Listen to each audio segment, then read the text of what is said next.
You have somebody coming from outside to do business here. He's coming from Switzerland. You are taking a loan there for 3%. You are taking a loan for 40% here. That's why foreigners are doing better, because they take loans from outside. Cheaper interest rates, long period of this thing. Then you have the Ghanaian who has to go to the normal bank and take a loan. Even now that it's come, now you can't get a loan at maybe less than 25%. It's too high. It's still very high. That is the weakness for the local people. It's not their fault. No. It's not that we are not hardworking, but it's difficult to raise the financial capital to do business in the country.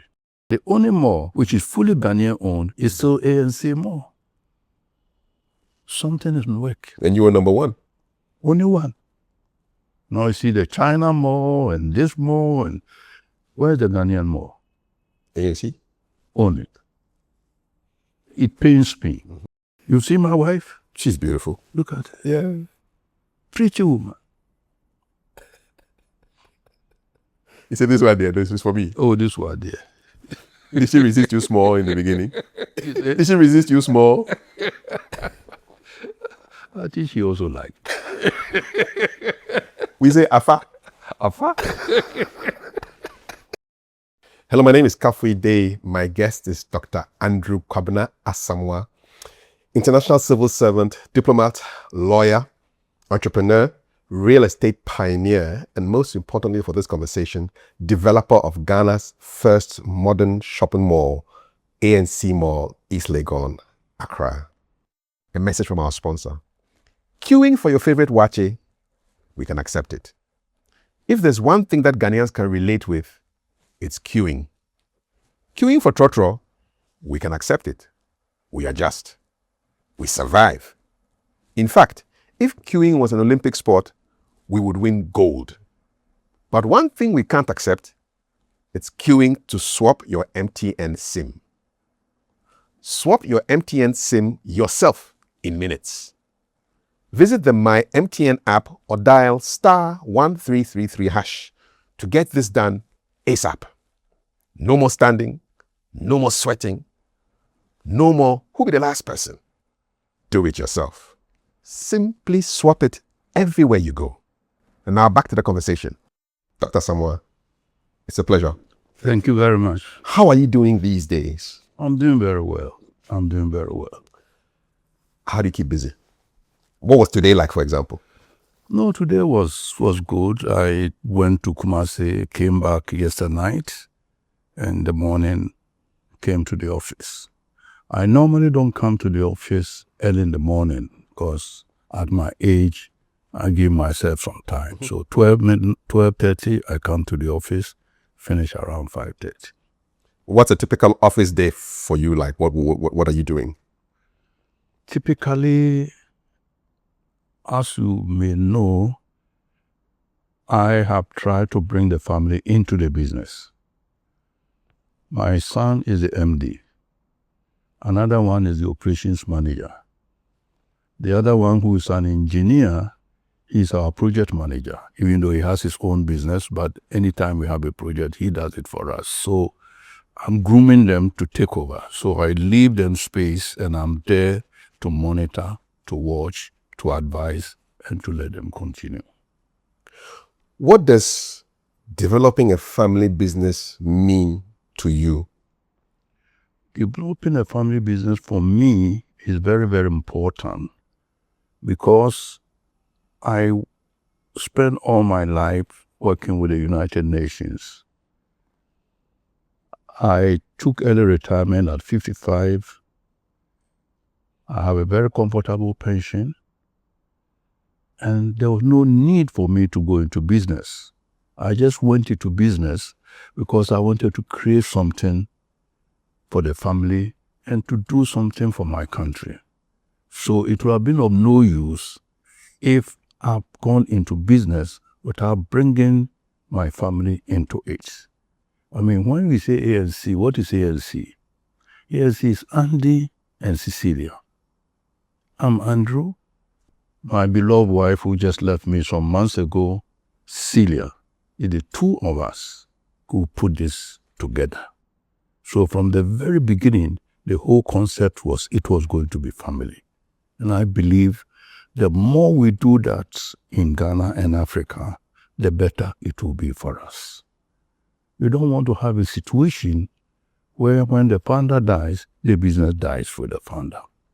Business should be created so that it goes on 100 years, 20 years. That's why for me, creating a family business is very important. If not, I will not even have ventured into it. You could have decided to just stay in the United Nations system, retire at the age you're supposed to retire, enjoy that pension. What motivated you to create something for, as you said earlier, for your family and for your country? Okay, what motivated me, I think in the first instance, I was very lucky that I joined the UN in my 20s. So by 55, I've had many years of service and I've reached the top. I was director D2 at the level. Beyond that is political. And in my mind, I've always been interested in real estate. I built my first house at the age of 26. My second house when I was 31. And since then, I've always put all my savings, everything into real estate. Because I found that it was easy to work, have projects, and people take care of them for you. So in the UN, you are not allowed to do any private business. So buying real estate, that one is accepted. That's why from the very beginning, I've always believed that real estate is the way to go. Where did you get that belief from? I don't know. Maybe, sometimes your childhood can bring certain things. Because I remember that I was living with my father, and we have always been living a rented home.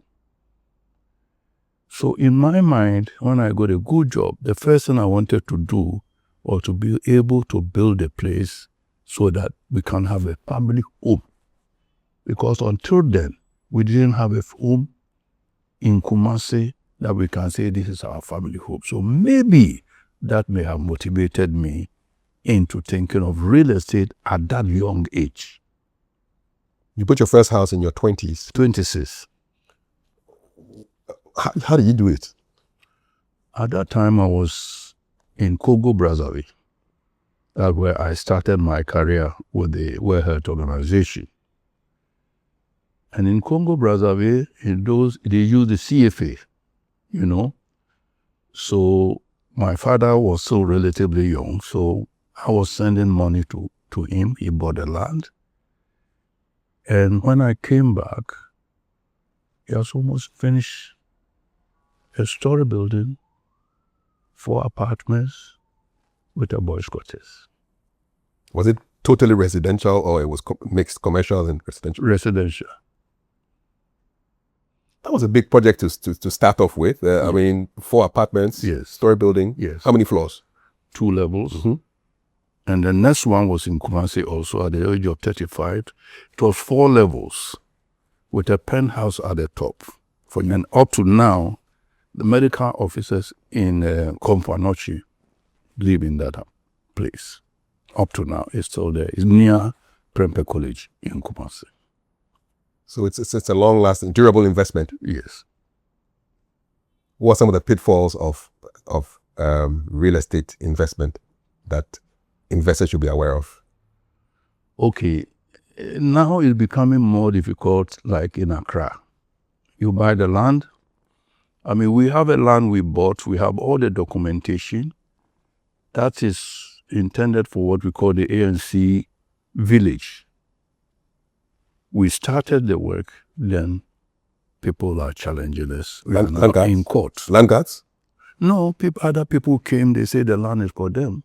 But we have the documents. We went to the land's everything was vetted, then put in our name, but we have been challenged. So the only problem I see with land, especially in Accra, is land, acquisition of land.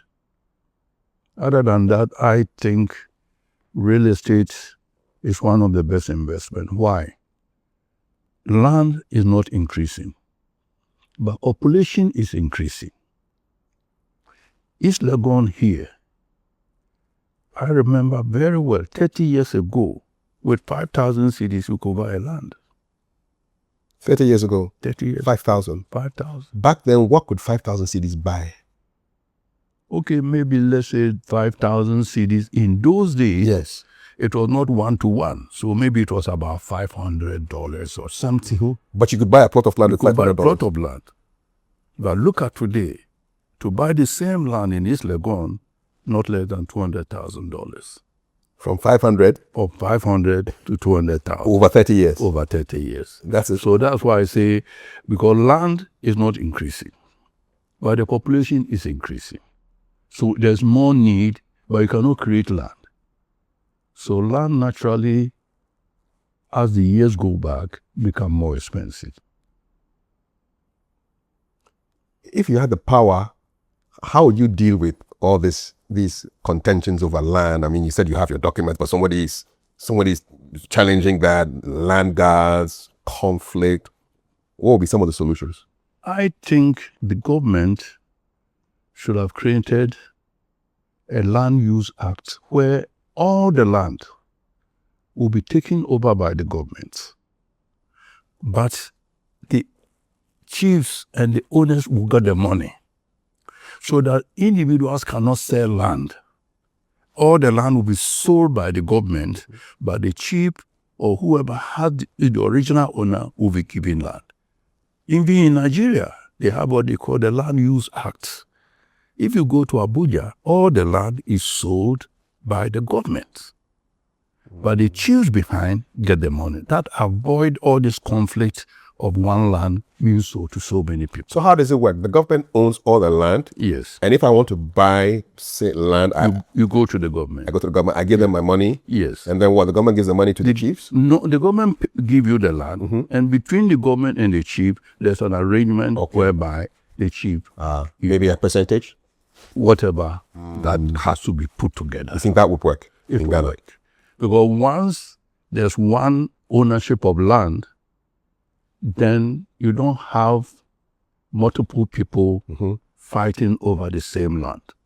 Even when you look in Ashanti, in Kumasi, land, there's not too much fight over land, because every land has to finally be assented to by the Tumfo before the land department will process it.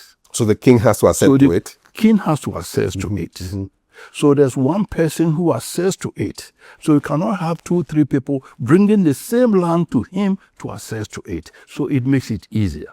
So it's similar to the proposal It's similar to the proposal that I'm making. Yeah. There should be one body who will give the land, so that you can't have multiple people buying the same land. It's been done. In Nigeria, we have what we call the Land Use Act.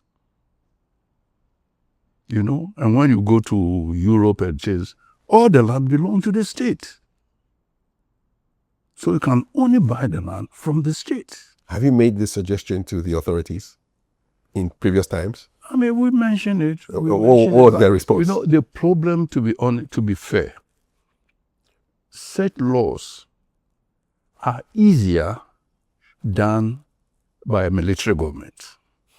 Because, you know, our NDC MPP, if NDC says it, MPP will say no. If MPP says it, you know, so that is the problem. So opposition for opposition say almost. Opposition for, you know, so that is the problem. In Nigeria, it was during the military rule that they brought the Land Use Act. So this could have been done under our previous military governments? Yeah, that's the easiest way, then it will be done. And that will stop all this fight over land and this and everything will stop, because there will be only one source of buying land. So when you go there, you check, you pay, whatever arrangement they made with the original owners is between the government and the original owners. Interesting suggestion. I hope it happens one day. I hope so. Do you consider yourself being on retirement?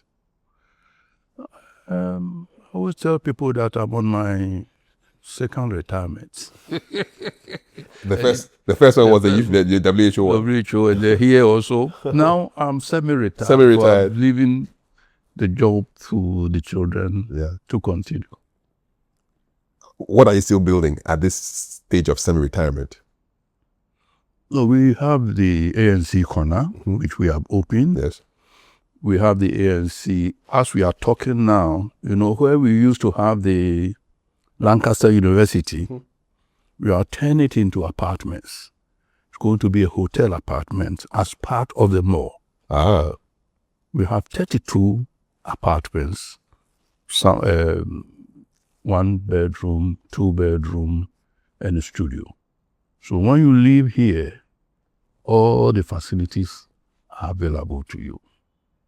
So that's what. And then our third project is the A&C Village, where it was going to be a combination of homes, apartments, and the commercial part of it. So that when you are there, you can stay there without going anywhere. Why did you decide to call it a village? You say? Why did you decide to call it a village? Because it's a village. When you are in the village, you don't need to go anywhere. Everything is there. Everything is there. So that's the village. Yeah. Yes. It must be quite exciting these days. Say? It must be quite exciting to have all these projects. It's I enjoy doing this, and I think what have helped me working with the UN, I traveled a lot, and I saw developments and things. For example, when I came here and I mooted the idea of the mall, many people didn't believe it will work here. Why? Why not? They thought, no, here, our mall is the markets. Even the banks told me that they don't think the Western concept will work here. Because when we say market, we go there, everything is there. But I know that Ghanaians have traveled a lot.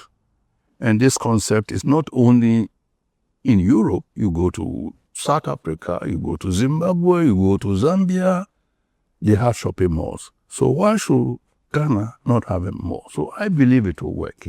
But most people didn't think it will work. The banks didn't believe that it would work. They didn't think it will work. They may think it will work, but they didn't think, because the other problem is that something like real estate is a long-term investment. So if the bank gives you 10 million and they want it back in 5 years, it's very difficult. It should be for 20 years, 25 years, and the banks were not used to those long-term loans. That was also another problem. In the early days, and we'll get to the full story later on, but did you have to rely on bank financing to start A&C Mall? Originally, when I came, that was the thinking. Because having stayed in Europe, Geneva, I know that if I want to buy a property and I have 20% of the property, every bank will support me. So I came with that concept. But when I reached here, I found out it was not workable. Why? One, the banks were not used to long-term, 20 years, 25-year sort of. Two, the interest rates were very high. What were you enjoying in Geneva? What kind of interest, just to compare? Geneva, I will get a loan for 3% for the year, or 3.5%, 2.5%. You come here and they're asking for 40%. That's crazy. So it means that when you take a loan at 40%, almost every 2 years, the principal doubles. Yes. It's not work out. No. So that is the problem. So I have to start A&C by selling some of my properties I've acquired outside the country. I had a house in London, one in Geneva, and I have another one in America. I have to sell them to be able to start on my own, because one, I found out that the financing was very difficult. Even if the bank is prepared to give it to you, they want it to be in 5 years. I can't pay 10 million in 5 years. So I decided to start by phases.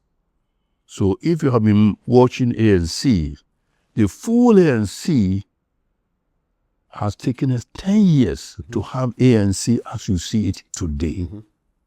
I started with the main where you have the mass.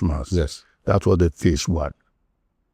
Phase 2, we did the fuel station. Then we did the gym, swimming pool. Phase 3, we did this one. And phase 4, we did where Lancaster is. And all that took us about 10 years to complete A&C Mall as you see it today. And still the banks were not part of it? It was still your own self-financing? Okay, what happened was, after we finished the 3 phases, I went to the World Bank, IFC. They came down to see what I've done. They asked me how much I was owing. I explained how I did it on my own. They saw all the documentation. Said, we are ready to help you. So since then, everything we are doing, I have the IFC fully behind me. And they have been very satisfied with the way I've worked with them. I've worked with them for about 8 years now. Everything has been paid, everything I have to do, and they have been very supportive.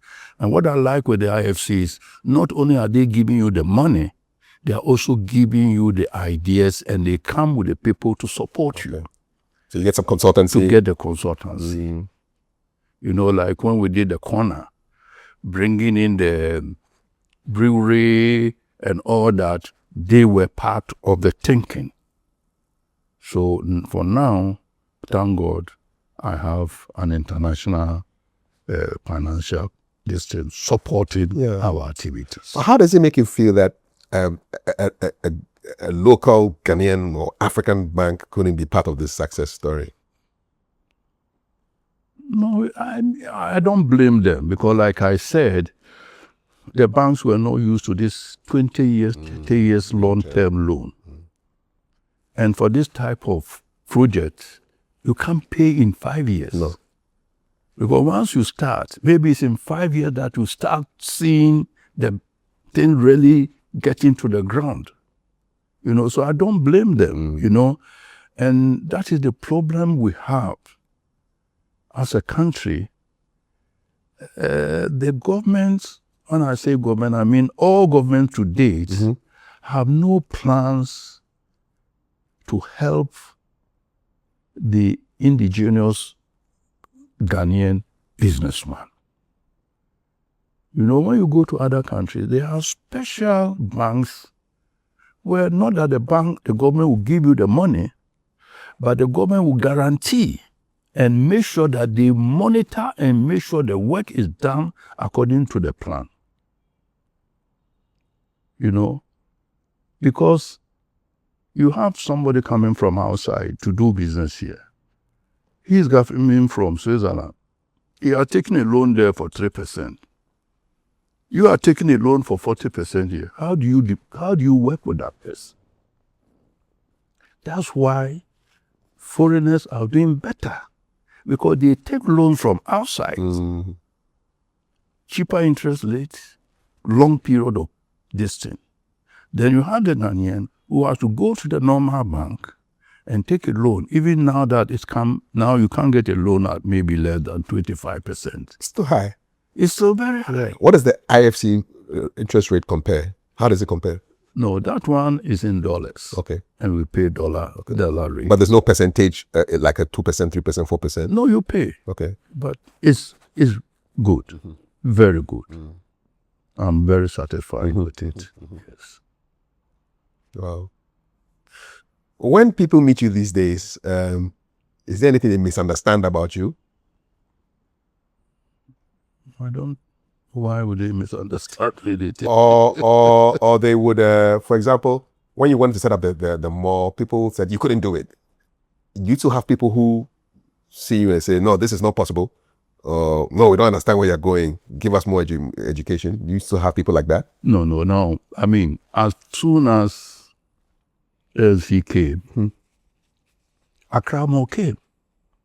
You know, Accra Mall is not a Ghanaian based company. Mm-hmm. So they saw, the outside world saw that the mall concept can work. Mm-hmm. Because when you look, we have so many malls, but the only mall which is fully Ghanaian owned is still A&C Mall. Something doesn't work. And you were number one. Only one. Now you see the China Mall and this mall, and where's the Ghanaian Mall? A&C? Own it. It pains me. Mm-hmm. I think once we set the pace, we should have been the leaders.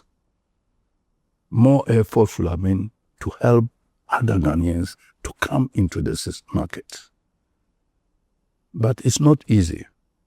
It's not easy. The interest rates to do long-term business is difficult. You know, if you order some things and you want to clear them from the port, mm-hmm. and you can clear them within 2 weeks, and you go and take money from the bank, it's different. You pay, as soon as you sell, you pay the bank, you are okay. But when you want to do something which will germinate in 10 years, 15 years, it's not easy. It can't be easy. It's not easy. What were some of the toughest days when you were building this project? The toughest days were initially when in my mind, I thought I'll be able to get a local bank to work with me. Mm-hmm. Because it was never in my plans that the properties I've acquired outside, I was going to sell them. Mm-hmm. That was a very risky business. Mm-hmm. So it reached a point where I have to take a decision. Either I stop it or I find an alternative way. And the alternative was to take that risk. And I was very lucky that my wife was with me all the way. He supported me. So we said that we would do it, and we were able to do it. The C in A&C Mall stands for your wife's name. Yes. I'm Andy, and he's C. So A&C, Andy and Cecilia. How has your life changed since her passing? Oh, it's been very, very hard. I mean, to be with somebody for 55 years. That long? We started together. I was 23, she was 19 when we got married. And we've been all over the world together, everywhere. So it was more, we became like brothers and sisters. Mm. Even when she see me, without me saying it, she know whether I'm happy or not happy. We have grown to that level. Yeah. So we supported each other. So to lose her, it's been very hard. It's been very hard. The only consolation was that she had a medical problem and she became weak, and so we thought maybe at a point the wish of God has to be done. Yeah. But I really miss her after 55 years being together. Take us back to when you first met her. She was 19. 19. I was 23. Where was this? In Kumasi. Okay. Yes. Were you looking for love? Yeah, okay. Honestly, her mother and my mother, my stepmother, were both selling clothes. Okay. And so they were working together. All right. So when I go to see, I saw her. I said, this one there. What attracted you, Dr. Asamoah? This one. What attracted you to her? You see my wife? She's beautiful. Look at her. Yeah. Pretty woman. You said this one there, this is for me. Oh, this one there. Did she resist you small in the beginning? Did she resist you small? I think she also liked. We say afa. Afa?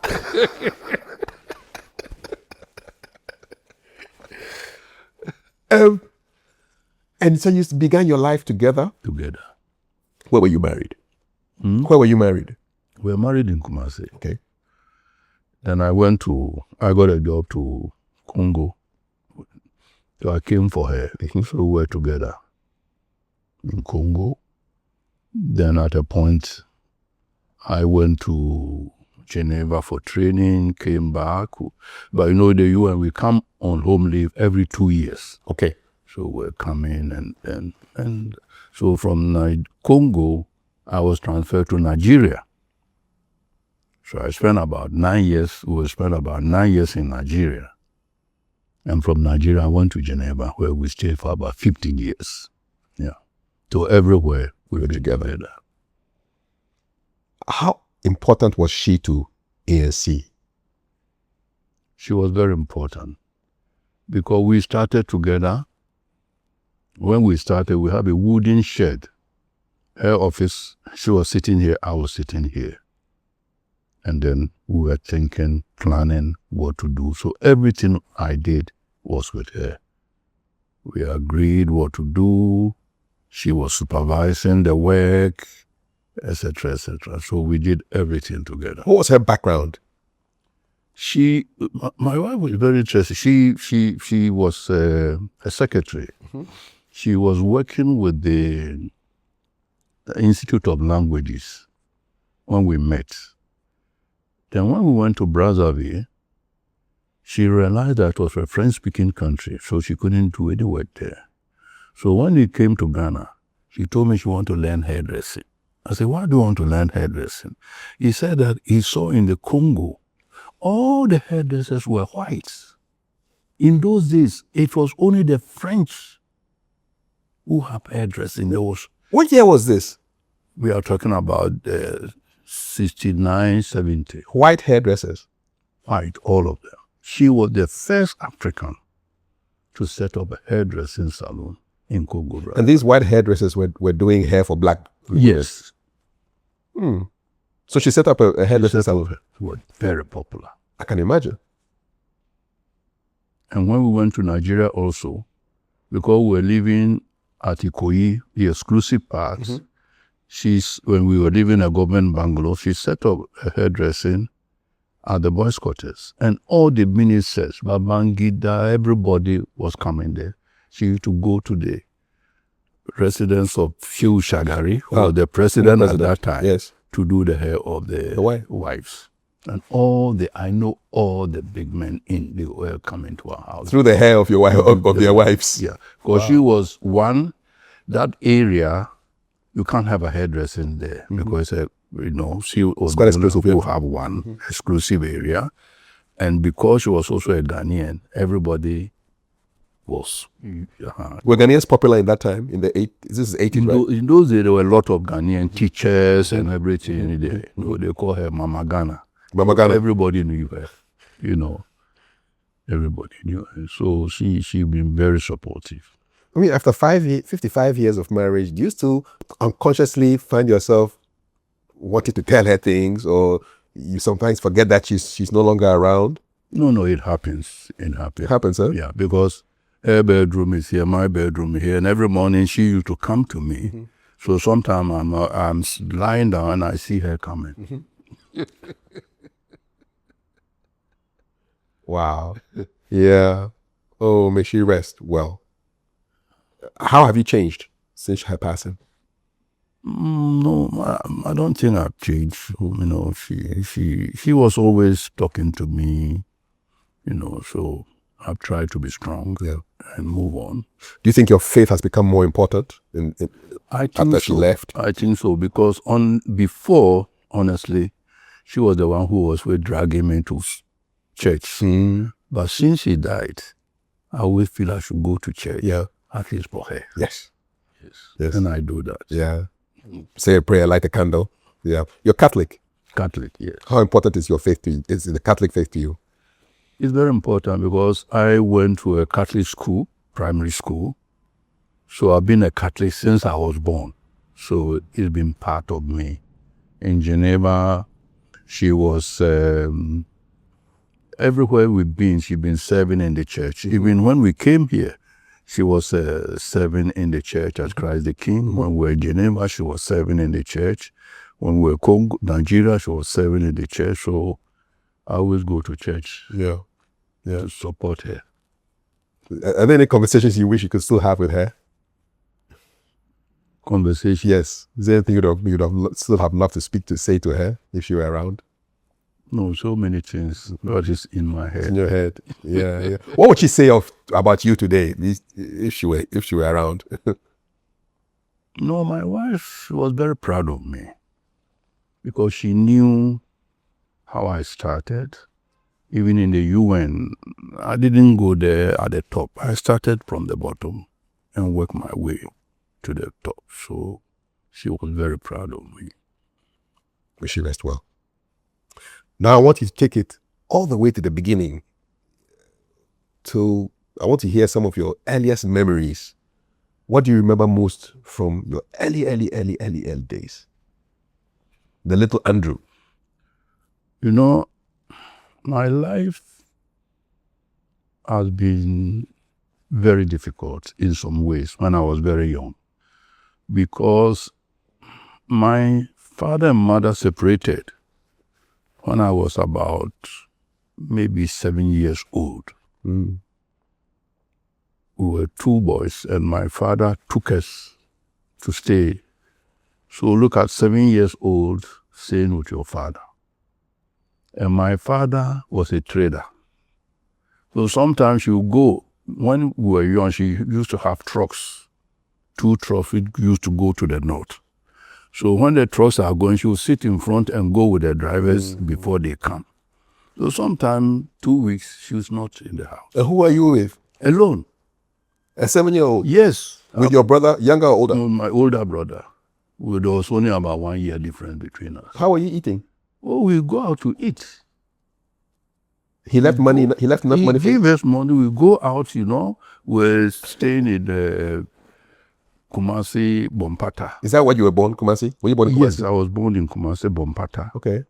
So there was, those days, there was a cinema called near Bompata there. Mm-hmm. So I used to go there to eat. Then everything was going on well. Then when I was around 10, 11, my father's had an accident with a truck. She lost her truck. She even lost her hand. He lost his hand? She couldn't... You couldn't stretch it? Stretch it. Because of the accident? Yes. So things became very difficult. So I had to sell in the markets. I was selling... There was a topic called black and white. Yes. There's a man, I used to go and beg him. He'll give it to me. So when there's football, I'll go to the football stadium. Those days, there were political rallies. What years were this? Oh, we are talking about the 50s. Okay, before independence? Before independence. Okay. So we go to the political rallies to sell the toffee. Then, when I graduated around 12, 13, there was a man who was selling records. Mm-hmm. So he gave me the records. Then I'll go to the market to sell the records. The record I have no gramophone, so I have to tell, this record is Akwesiaya. But there's no way of knowing what is on the book. So I was selling the records. That's how I was surviving. What did you learn from your early days of entrepreneurship? Selling toffee, selling records? One thing I learned is everything I get, I have to save. And that became part of me. Money was scarce. Even those days when I sell my records, I have an account with the post office. Mm-hmm. There was a savings account. Back then, that's what they used to do. So I'll go and put the money there. Because today I've sold the records. Maybe I've got 4 shillings. Tomorrow I may not sell anything. So that 4 shillings, if I spend it today, what will I do tomorrow? So I cultivated the idea of savings at a very, very early. And it's helped you? And it helped me. It really helped me. So when I went to the UN, got a job, I would get $10. Other colleagues were just enjoying. I said, no, this money, I'm going to use it. Your parents split up. Were you still in touch with your mother? I was in touch with her, but I was more with my dad. I think my mother was young, so she also got married. Okay. So she was now with the husband and family. the children. Yeah. So we were left with our father. Who was the mother figure in your house? There was nobody. Your father didn't remarry?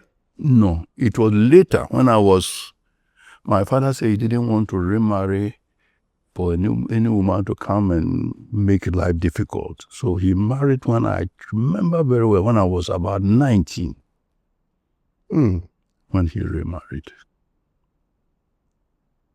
What kind of a boy were you? Were you shy? Were you ambitious?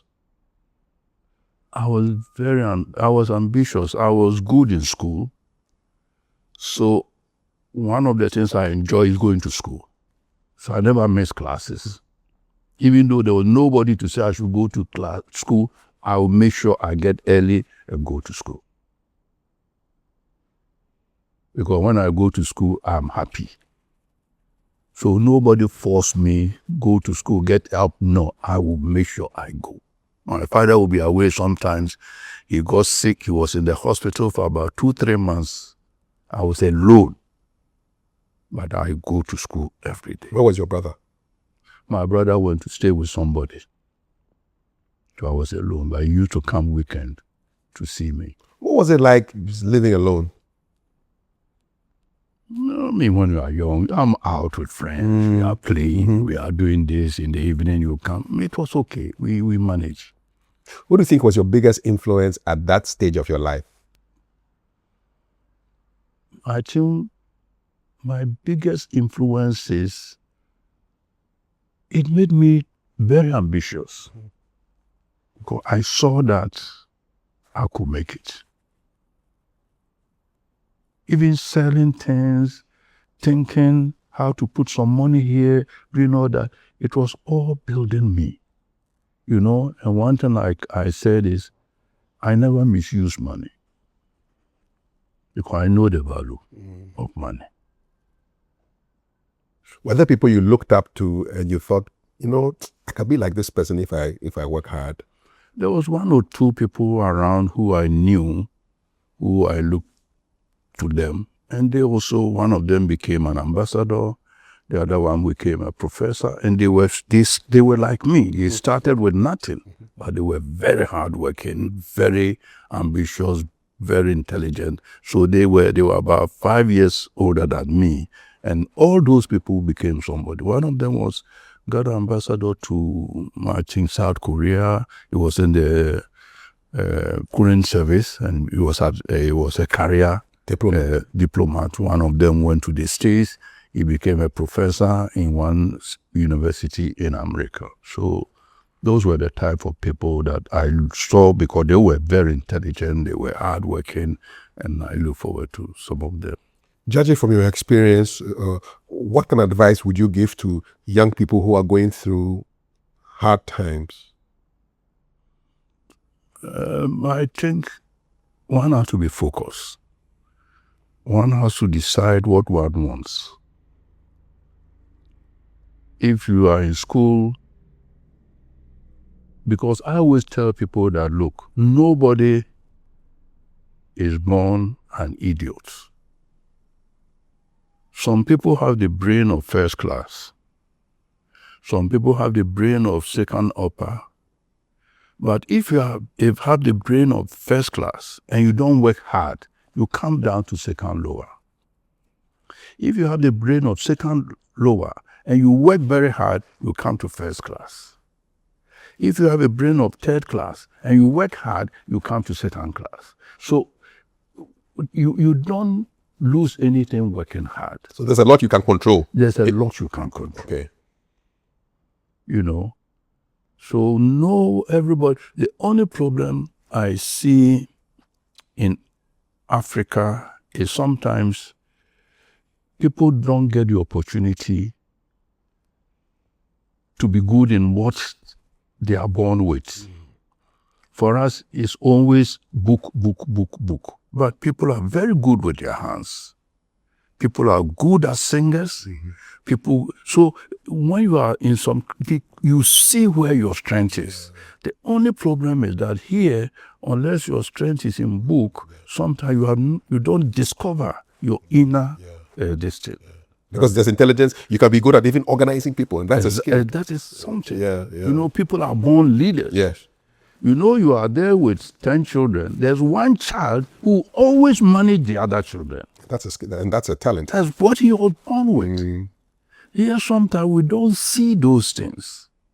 That's the only thing which sometimes I feel we have to be more open in the society to allow everybody has a talent. There's nobody God brought into this world that you are useless. Everybody has a talent. But the problem is that, look at Ghana now. Instead of pushing people more into the technical, engineering, we are only thinking everybody want to be a lawyer, everybody want to be a doctor. No, there are some areas that you have to open. And those areas are the one which will open the country. Go to China. Go and see the number of technical schools everywhere. Yeah. You know, all this AI, and it's from that area, you know. So I feel that we have to be more open. Broaden up. Broadly. Okay. And not just concentrate, everybody ought to be a medical doctor, a lawyer. To a lawyer. I mean, there are technical areas which are very, very useful for development of the country. Now that we are here, let's talk about education. So you started out in Bompata, Kumasi, primary. You didn't go to KG or nursery? Kindergarten, nursery? No. You went straight to class 1? Yes. Okay. What was that like? Do you still have classmates from primary school? Oh, yes, I have a lot of classmates. Some are doctors in America, some are, and we keep in touch. And then from there, you went to secondary school? From there, interestingly, because I have to fend for myself, I have to go to a day secondary school. Because I got admission to Adesada when I was in Form 2, Form 3. Then there was there's another, but I couldn't go. So I went to the Kumasi Technical, which is the Kumasi University, Technical University. Yeah. Because there, I go to school in the evening. In the weekends, I will go and sell this thing. What were you selling in the evenings? I was selling my records. The records? Yes. That was quite a long business. You did it for quite some time. Yes. From the black and white, then I went to the records. Which records went fast? No, in Ashanti, there were some local, some local distance, which was very, very popular in Kakeku. Yes. And High Life. Iti Mensa, the High Life. Yes. What was secondary school like? Kumasi Technical? Very good. Very good. I was good, so I really enjoyed it. At that time, did you know that you'd be going into law? No, I didn't know. Actually, my first course was in journalism. Oh, really? Yes. I did journalism with Wisconsin University. Okay. My first discipline was in journalism. Law, actually, when I joined the UN, I haven't done law. I had done I was an associate of the Institute of Secretaries, associate of the Institute of Commerce. It was when I was in Nigeria that I went to the law school. Ah. Yes. And so you went to law school in Nigeria? Yes. So I went to the bar in Nigeria. And then I came to the Ghana bar. And I did the New York bar. Ah, so you're qualified in all these 3 countries? Yes. I hear the New York bar exam is quite tough. Tough. What makes it tough? I mean, it's tough because you work on your own and you set the bar. Did you make it at the first attempt? I did. Then you're a shark, as we say in Ghana. Good job. And what was the decision that took you to, after KTI, what happened? After Kumasi Technical, where did you continue? After Kumasi Technical, I worked a bit as a clerk with the University of Science and Technology. In Kumasi? Kumasi. And from there, I went to Cape Coast University as a personal administrative assistant and personal assistant to the principal, like the vice chancellor. Yes. At that time, the vice chancellor was an Egyptian. He was related to Fatia. Oh, former President Nkrumah's wife. Yes. So she came, she was made a principal, and he came to Kumasi and picked some of us to help him to run the university. So this must have been in the 60s. You see? This must have been in the 60s. Yes. So it is from there that I went to the Congo. Okay. Did the coup affect her? Yes. So when the 66 coup happened, She had to go. she lost her job. Yeah. Were you in school when the coup happened? You see? Were you in school when the coup d'etat happened in Yes. 1966? What was that like? What was that experience like? No, it was, I mean, we read so much about it. It was a bit confusing. Yeah. People didn't know. They were saying all sorts of things against Kwame Nkrumah and all that, but we were too young to really. Yeah. So we just knew that something has happened and just have to let it go. That's it. Did you apply to go to the UN? Yes. Okay. Where did you see the ad? No, there was an advert. In the graphic? In Ghana here, there was an advert. Okay. Yes. What were they looking for? Okay, at that time, this was the first time they have a regional director, an African. And he saw that all the assistants and the support staff, they were bringing them from Geneva. And he said, but I'm sure we can get some of these things, this stuff from Africa. So I think they chose Ghana, Kenya, Mauritius, and another country. So they advertised for accounting staff and, so that's how it happened. And I applied and we went through interview and I was selected. Did you get to choose which country you were going to be posted to? No. It was to go to Brazzaville. Okay. The advertisement was to go to the WHO regional office in Africa, in Brazzaville. Was your dad alive around that time? Yes. What did he think about this opportunity? No, he was very happy. And when I went there, like I said, I built a house. He went to stay there. He was a very happy man because I was able to support more effectively. What was it like landing in Brazzaville day one? Anything that surprised you? I mean, I've never traveled before. Well, that was your first time traveling? My first time traveling outside the country. Okay. First time on a plane? First time, no, I've gone to local flights before Accra, Kumasi. So back then, Ghana Airways was busy? Yes, those days there were some flights. How does that? Oh, well, and yeah. I've also traveled by road to Abidjan with my father. But that was the first time I go on an international flight to Congo, Brazzaville. Yeah. And we reached there and everybody was speaking French. So, but it was very interesting. But anyway, in the office, we have the regional office. So you have people from every part of the world, wise everywhere in the office. So when you are in the office, it was like a mini UN. You have friends from China, from here. So it was okay. What surprised you about working in an international organization for the first time? What surprised me, I think, the first is that you'll be in an office and none of you will be in the same. You see, you are a Chinese working, an Englishman, a black man, and we were at the first black from outside. Yes. We have the local Congolese staff, but we were the first black to go there as international staff.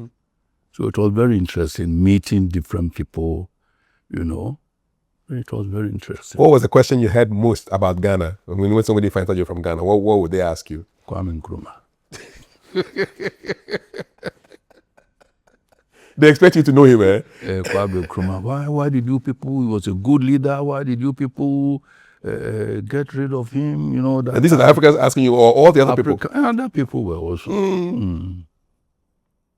So you have to know your history before you go to things like this. They'll ask you all the time, Kwame Nkrumah.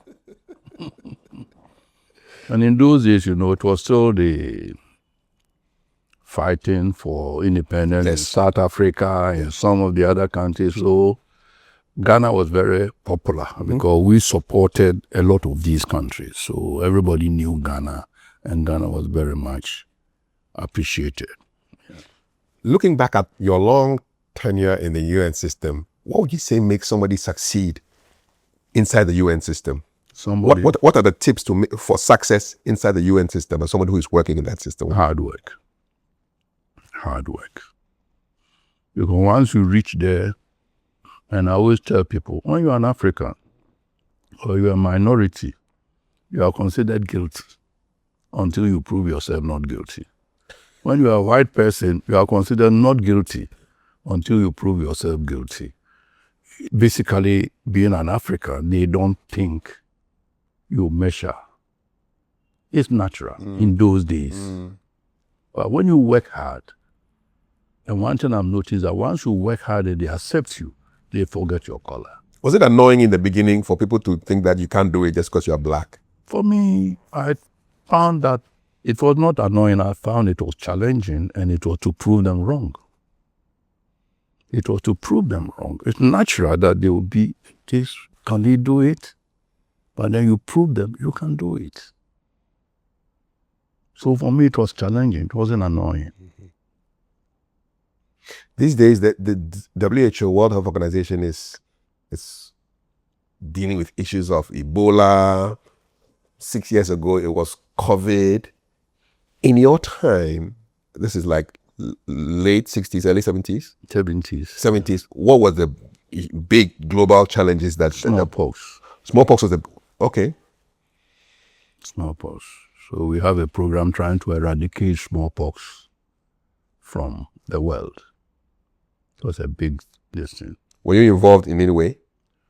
No, we were what we call the support staff. We were the administrative staff. But WHO is mainly medical doctors and technical things. So they were, but we were behind supporting them day-to-day activities.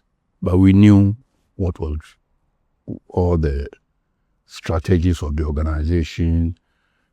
Organization has changed a lot from then to today. Before we were even using caravans to go to the field and things like that. But things have changed now. It's more different. So would you say that the smallpox fight is similar to how the WHO tackled COVID? Yes, the smallpox, then it came to AIDS and COVID. It's all the same, And there is WHO is sort of the organization which brings all the others together to fight the disease. You have the CDC. Centers for Disease Control. Yes, you have when you go to France, they have this Institut Pasteur. They are all the ones who are doing the research. So WHO supports them to make sure that they work together so that one does not work different from the other. They all put together, consolidate, and move on. How political is global health? Political was... are some decisions taken because maybe a powerful country thinks this is how it should go? Or is it one man, one vote, and politics really doesn't play a role in issues of global health? Just looking at your personal experience. Politics play a role in everything. Every country is thinking of themselves, And therefore, some of the diseases which are not exposed to them, they don't give too much attention. And that's why you need WHO to bring forth all the problems so that there's a common solution. Because if a country doesn't have malaria, why would they worry themselves about malaria? Not interested. You see what I'm saying? But if somebody bring them together and say that, okay, even you don't have malaria, but sometimes you travel to countries where there's malaria. So we all have to help to find the solution to malaria. So naturally, countries like human beings, we are selfish. We think of what is good for us first. Yes. It's natural. Yeah. But that's where you need the UN to bring you together so that you work together. Currently, there's an Ebola crisis in the Congo area. I mean, is this happening where you were? No. I was in Congo Brazzaville. Okay, this is the Republic DRC. Yeah. Okay, but like they are joining. They are countries. joining just a river. Yeah. Looking back, what's the most difficult decision you ever took in the UN, apart from leaving early, apart from retiring early?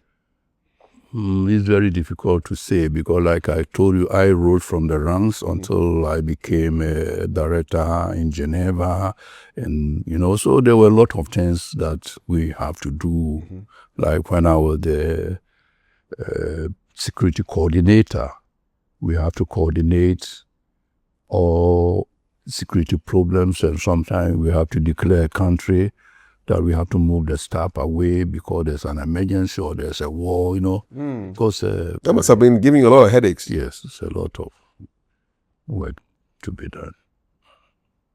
What do you miss most about the UN job, the WHO job?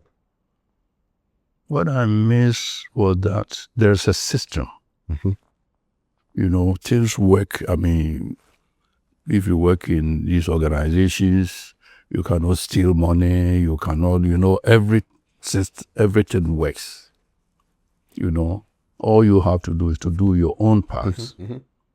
You cannot say, because I'm the boss, I want to order or make, no, you can't do that because the session dealing with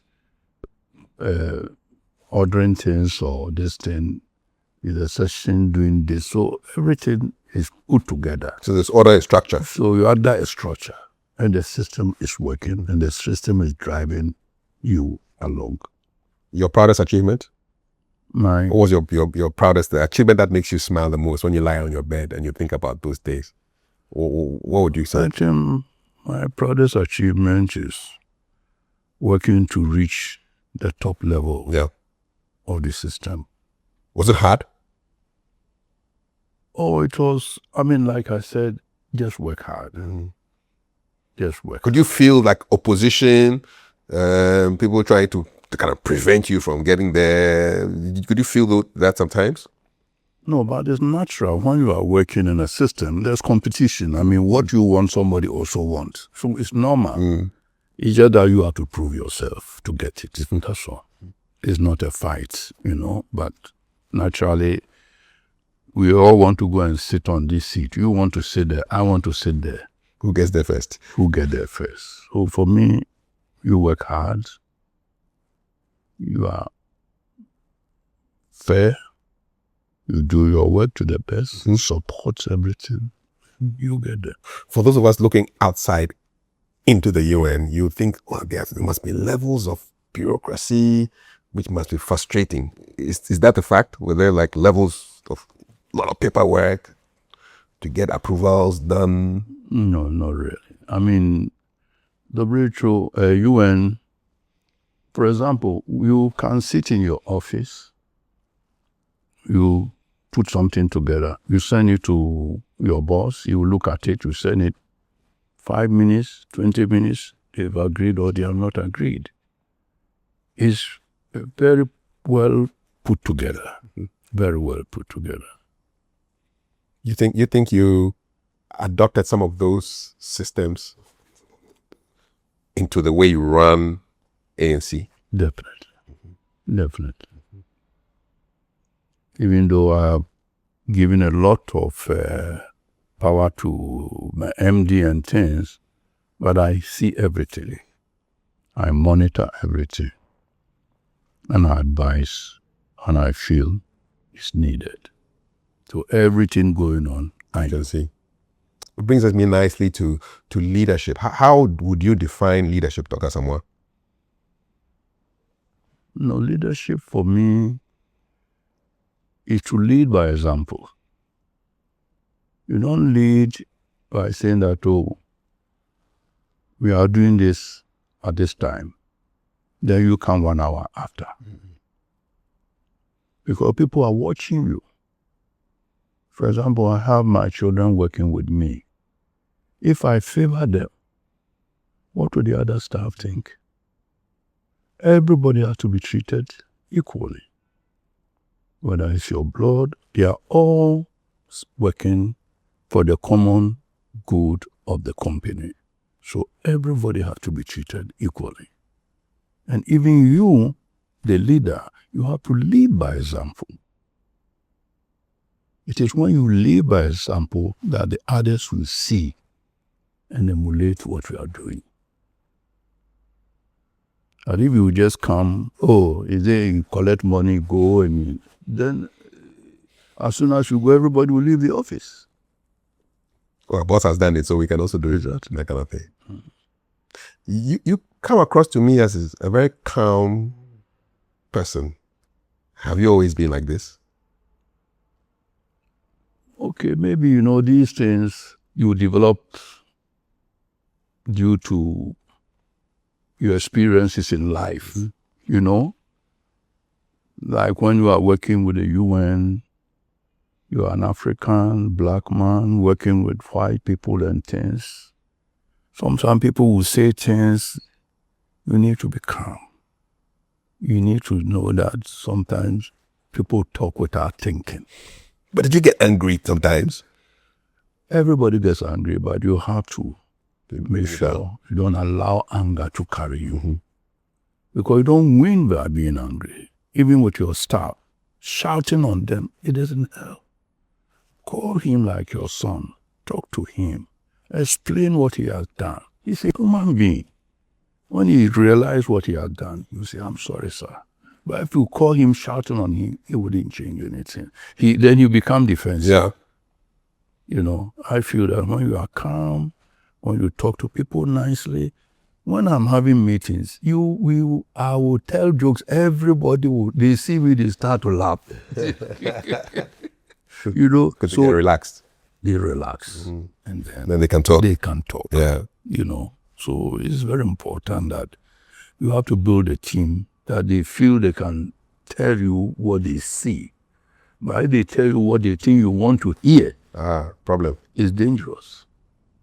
What's your tip for dealing with difficult people with your long years of leadership experience? For me, when people are difficult, you counter their difficulty by being calm. And when you are calm, after some time, you see that they start to retreat. But if you meet fire with fire, it doesn't help. He shouted, take what? There's nothing. Why you? Let's sort it out. Yeah, that's it. That's it. How do you fire someone? Fire one, somebody. Yes, how do you dismiss? No, that's if you do something. I had a driver who worked with me for about 17 years. And the fuel station is part of A&C. The one just right here? Yes. It's our fuel station. The Total, is it? The Total. Yes. So when we buy fuel, we sign. Of course. Then at the end of the month, they'll bring the bill and we pay. I traveled to Geneva for 3 months. When I came back, I saw that even though I was not here, the amount of fuel he was buying was not possible. The numbers were funny. It didn't make sense. How can you be buying the same fuel as if I am here? Does it make sense?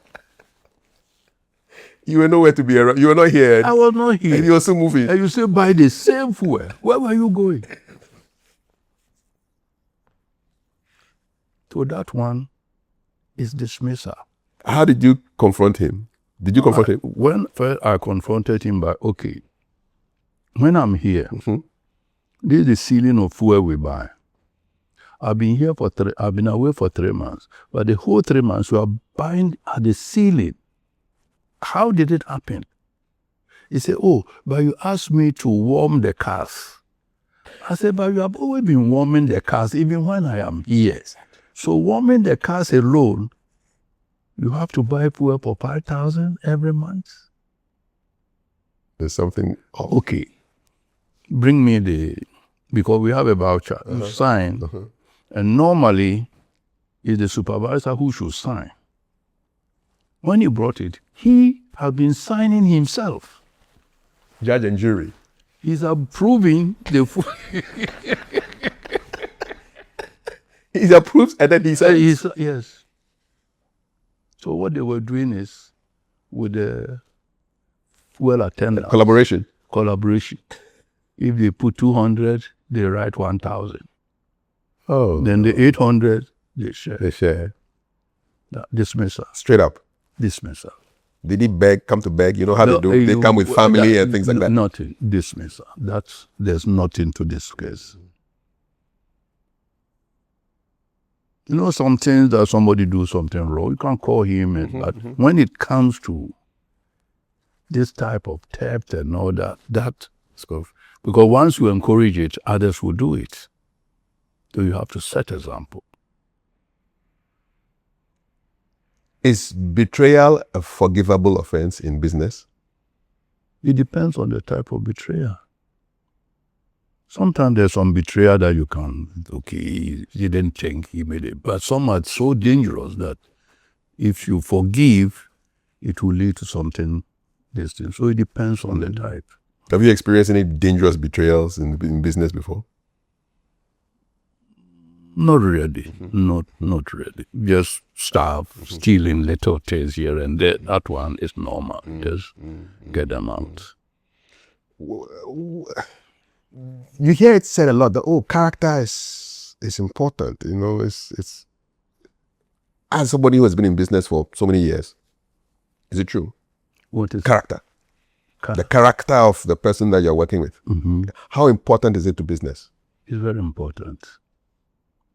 It's very important because, you know, if you want to be a successful businessman, you have to be very honest.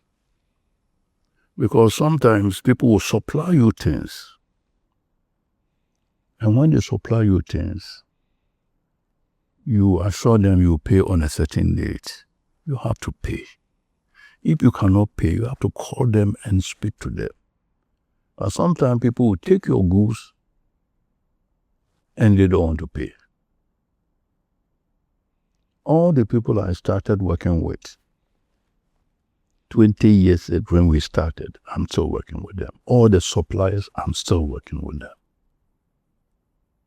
Because when I say something, they know that if Mr. Asamoah said this, it will be done.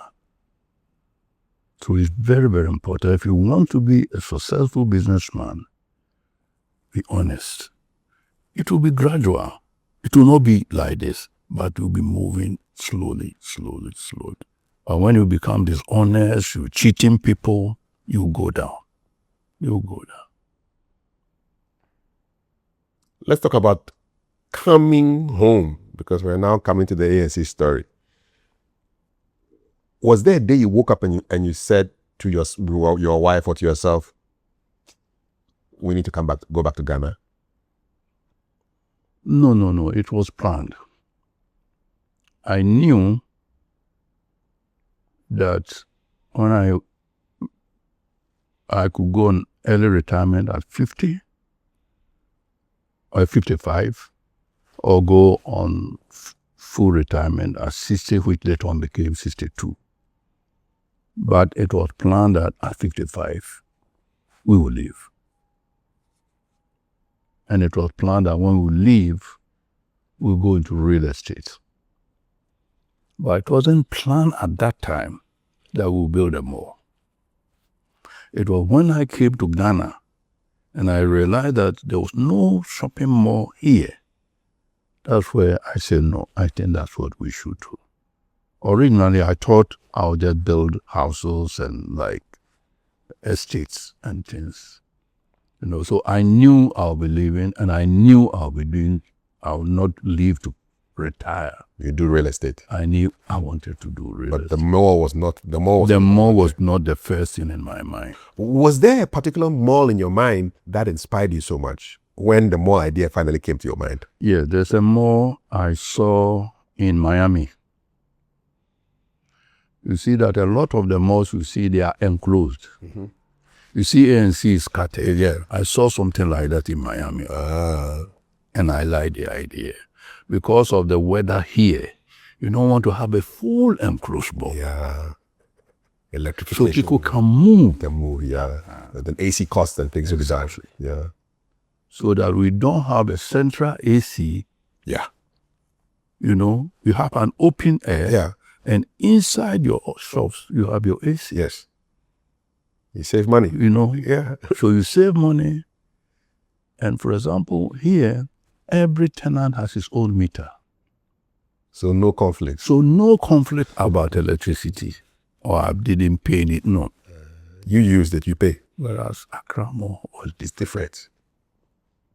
That's the difference. Because it was closed. Yes. So they wanted the people to pay. Yeah, and then now people start and fighting. They were fighting. It's like compound house electricity bills. Exactly. So no, I didn't pay this. Exactly. Yeah. So I didn't want to build one big enclosed mall. Yeah. Because a tropical country, let people be able to move around. Yeah. You can leave this building and go to the other building without getting down. Each of the buildings are connected. This one is connected to this one, to the main and that one is connected to where you have Lancaster. Nice. Did people think you were crazy for coming to Ghana? Back to Ghana so early? You still had 7 years, or 5 years. Okay, for me, I don't listen to what people think. I knew I wanted to come back. And I planned to come back. Before I came, I made sure that I paid for all my properties outside so that if I needed money, I could use it as collateral or something. So I have planned my coming. And having been out so young for 30 years, I wanted to come home. So for me, coming home was not something I even thought twice about. My plan was, after 55, I've reached the end of the game, go home and do something. What did Ghana look like through your eyes when you returned? When I returned, you look, there was Prospects? prospects, And in those days, things were moving ahead. Would this be early 2000s? Early 2000. Okay. That was when President Kufuor was in power. Yes. He was the one who even came to open the mall when we... When you set up. Yeah, there was prospect. The prospects. There was prospect. Okay. But you said earlier on in the interview that people didn't believe a mall would work. No, they say the mall. Yeah. We have a Makola. We say mall. Who is going to go? Is it a Ghanaian thing where we kind of try to downplay an idea that is coming that people are not? Because everything you want is in Makola. What is the problem? To open a mall. To do what? You were getting this kind of feedback? Yes. From friends? From even the engineer. Oh. The guy who was helping me. One day to build the place? He said, look, all this money you are bringing, why don't you just buy shares and just sit and relax? Shares? Yes, yeah, bonds and shares. And I said, look, I want to do something. Your own money is giving you advice? Yes. For me, it's not the money. I want to do something. And I think by his grace, it will be successful. The engineer tells you that you should put your money into shares. Buy shares. Just relax at home. Why are you going to go through all this? You're selling your houses? If it doesn't work, what will you do? I said, no, I have my UN pension. If it doesn't work, I'll eat. Yeah. What does that mean? Always have a backup? Is that what you're saying? Very important. Because at the end of the day, I and my wife said, okay, even if it fails, we have our pension. Esther now one, and we'll be successful. But we knew it would be successful. How did you know that? I knew it. A lot of people didn't know. I brought a consultant from South Africa, a lady, to come and survey the area. And the report she gave me, everything she said has come to pass. He said, in 10 years, That one, we built that one. He said, this place you have built will be too small for this area. Because he did a survey. He went around checking people's salary. In East Legon, he found that the average salary was $1,000 a month. This is in the early 2000s. Early in 2000, when it was 1-to-1. Yes. He found it was $1,000 a month. So in today's terms, that would be 12,000. Yeah, and he saw also that East Legon was still building. So he knew it was going to grow. Because he saw a lot of buildings going on, empty plots and things. Yeah. When I started, this road was not tarred. The road wasn't tarred. The This road by road the total filling station. Yes, it was not tarred.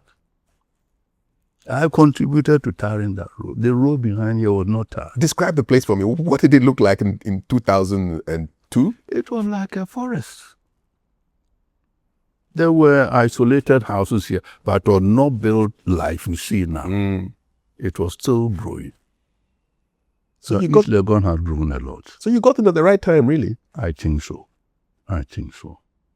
And I think, when it comes to things like shopping malls or even residence, location is very important.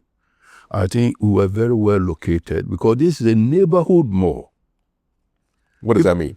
Well, it means that if you live here, you leave the office, you go home, you put your distance, you walk to A&C, come and watch football, meet your friends.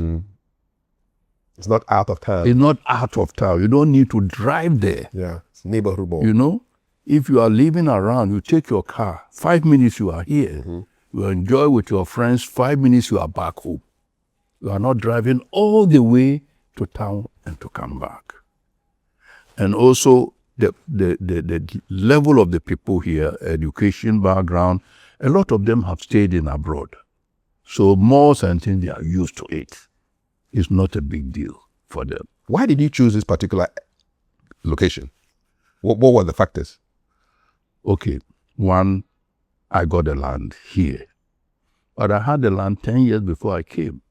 This particular property? And like I said, I knew I'll be building real estate, but I didn't know I was going to build a mall. And that time, East Legon was growing very well. At that time, how much was the plot of land? Those days, it was cheap.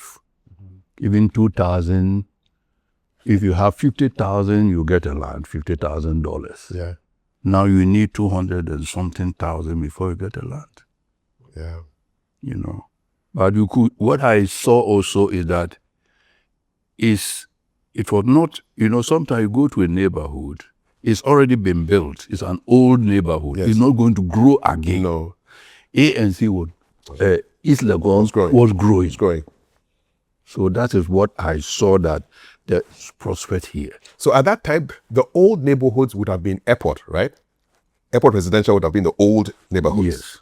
And in those days, when I came, even if you want to buy anything, you have to drive all the way to 37, the mass. Yes. Or go to Osu. Those were the only places you could go. You're right. 37 had a very developed shopping area. Yes. Yeah. And the whole of East Legon, there was no place. So you kind of knew that this was going to work? I knew it would work. What nearly killed the project? Money. The funding. Because when I came, I've done the whole plan. The whole plan was done. So I thought I was going to do everything. But when I didn't get the funding and have to start, but it also helped me. It helped me in the sense that I started to see what people wanted. When people see that there's a swimming pool, they don't believe it. Why do you put a swimming pool? Because it's a neighborhood. Neighborhood mall. The children, you see the playground. Yes. Because the children, the family bring the children to the playground and then they go out to shop. So these are things who were bringing people into the mall. People just come here because they want to go to the gym, they want to go to the pool, So it's not like a mall, like go to Accra Mall, everything is to buy and sell. Yeah. But here it's a village. It's a town. You come here, you want to, even immediately we put this thing there. If you want to charge your car, we have the electric vehicles. Yes. Okay. Because we knew EV was coming. Yes. And they would be adopted in each second first. So we put it. Yeah. We put the playground because the children need a place to come and play. And this is a neighborhood which are upper class, middle class. They can bring the children there to play. Where did you hone this long-term or possibility thinking mindset from? Because not everybody can see these things and anticipate. Where do you think you honed this skill from? Okay, maybe working with the UN, I travel a lot. I went to so many countries. Asia, Europe, Africa. I've gone to over 30-something countries in Africa. How many passports have you gone through? How many passports have you gone through? Many. No, we have a UN passport. Yeah. So, so I've seen things. So when you see things, you can look here and say, I think this will work here. And I always also want to look outside the box. I want to bring things which is not there already. The typical Ghanaian want to copy what somebody is doing. But when we brought the brewery, there's no such brewery in Ghana. The craft beers. The craft beer. Yes. And I know it will work. Orange beer and all, mango beer and things like that. Yeah. But somebody will be scared to take that risk. So you have to measure your risk, and when you feel confident, you move. What's been your happiest day at A&C? Or some of your happiest days? I don't know. There are many? Are there many? There are many. Okay, the first is the day President Kufuor came to open A&C Mall. 2005. From all what people say it will not work and things. And when we opened the mall, you know that we almost have 100% occupancy. Tenants took up all the spaces. Took all the spaces. And from there, we never look back. We just continue to develop, expand. Do you have tenants from day one who are still? They are still here. Still here. Mass started with us from day one. EcoBank started with us. Where they sell the women clothes, where the Woodin started with many. I think about 30% of the tenants here started with us. And we work with our tenants. We are a family. We support them in everything. So our tenants don't leave. They all stay. How do you think? We were having a lot of difficulty, but like I say, you also have to think we're having a lot of problem with electricity and things. How did they go through the Dumsor time? Yeah, from the Dumsor side, that's why A&C is the only mall which is fully powered by solar. Fully. All the thing you see in the car park is all solar panels. All the building, everything. So 90% of our electricity here is solar. Independence from the grid. Independent from the grid. The grid is just support in case we have a problem. We use the grid. So the grid has now become the backup. Yes. We're having problems with water. Yes. We have 12 boreholes in A&C. 12 boreholes. People don't see these things. And it gives us and all the rainwater, we harvest it. About 25% of our water use is what we generate ourselves. So eco-friendly and green. Yes. This is awesome. It's very important. Because we try to rely on the services, but sometimes they were constrained. Yeah.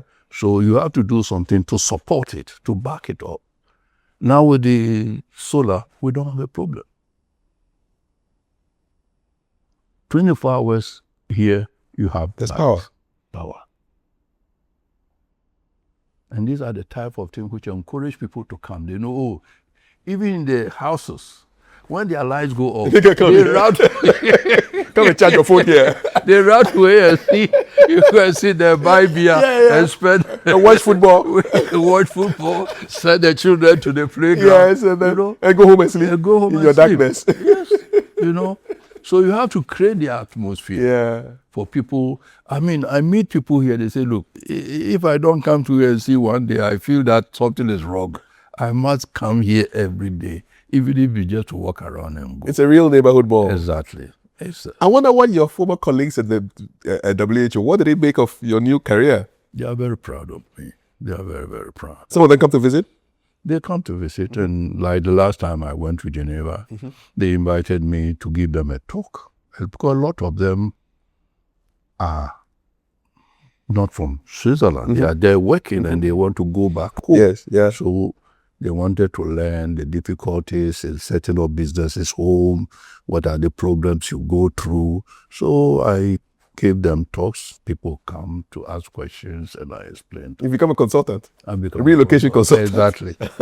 And a lot of people come to me that, look, I've come back to Ghana. I want to do something, but I don't know what to do. So I sit with them, look at their background, look at their financial capital, and advise them that don't rush, start small and grow, because if you rush too much and get involved in so many times, at the point you can move forward. It's better to start small and grow rather than start big and collapse. You want to come here and always see something new. I say, oh, yeah, see that. But some places you go there and you say, this place when they opened 20 years ago, it was nice. So you don't want the that. place around that. Yeah, it's rather go up gradually. You must always try. Maintenance, make sure everything is working. It's not easy, but it can be done. How has A&C Mall changed Ghana? I don't know how it has changed Ghana, but it has changed Ghana in the sense that because of A&C, look at the number of malls we have in Ghana now. Because if we have not pioneered it, a lot of the foreigners wanted to come, but they were scared. But as soon as they saw this open and it was thriving, that's why they rushed in. It can work. It can work. Yes, The only thing which I'm sad is that I don't see other Ghanaians having this opportunity. That's the only thing. But it's not their fault. The financing and things, unless the government make conscious effort to help local businesses, it's not easy. Because you are competing, somebody is coming with a loan interest of 3%. And you are taking a loan of 30%. How do you compete with that person? There's no competition. So that is the weakness for the local people. It's not their fault. No. It's not that we are not hardworking, but it's difficult to raise the financial capital to do business in the country. If you had to start all over again, are there things that you'd have done differently? As far as the mall is concerned, I think I would have done exactly what I did. And I think I'm lucky that I have the difficulties I had so that I have to start small and grow. I think for me, that at the end became very advantageous rather than having get the money, putting the thing together, and you could have made some mistakes. But having started small, pulling it together, seeing what people want, it was all helping me to add this, not to add this, to do this, not to do that, because I saw what people were asking for. So in a way, I think it was good that I started small and expanded. I'm going to ask you to put your consultant's hat on. What makes a good entrepreneur? from your own experience? No, but I've told you, honesty. You have to be very honest. You have to go by the laws. You have to be clean. Me, that's what I believe. That's it. Because even if you go to a bank and take money, if you default, next time they won't give it to you again. You lost it. So before you take the money, make sure you can pay. When we started the corner. How different is the A&C corner from A&C Mall? A&C corner is complementing A&C Mall. If you see, we didn't try to duplicate what is here.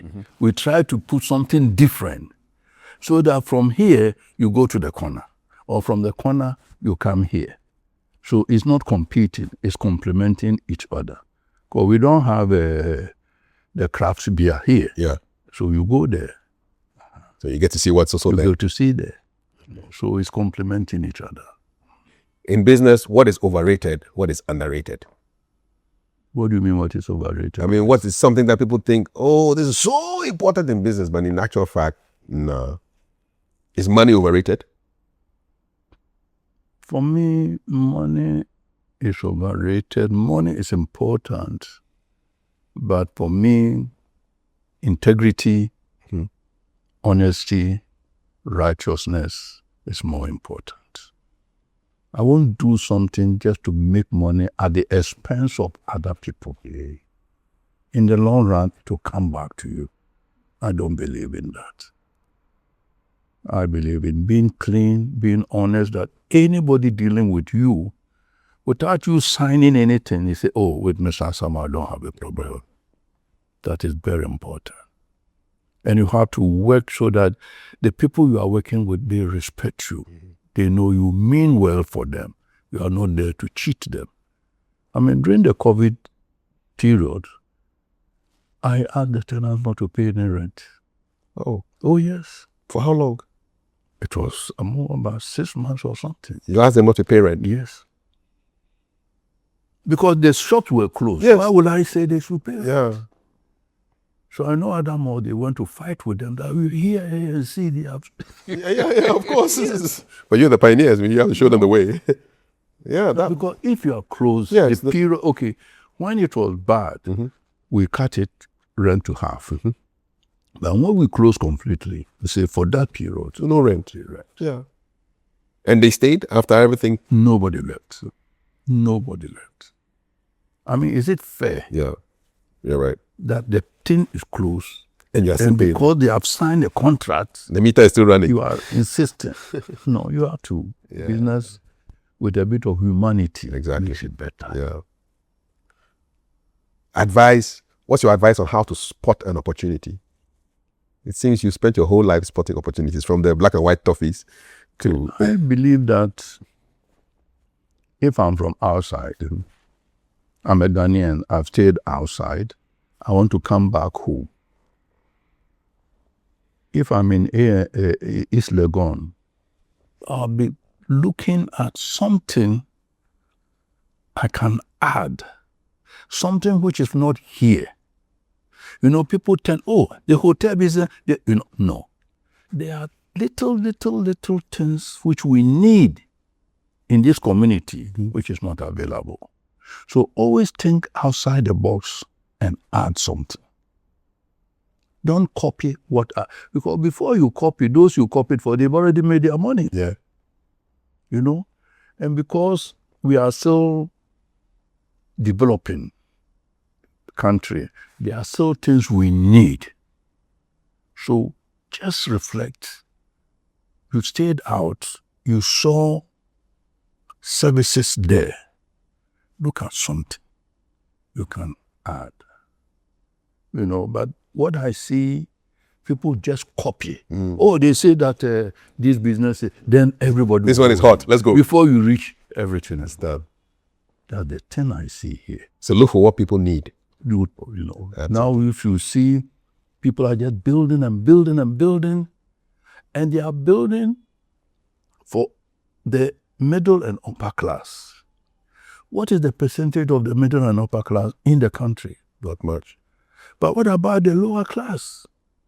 What about the $50,000 house, the $60,000? We forget that. That's where the money will be. Because there's demand there.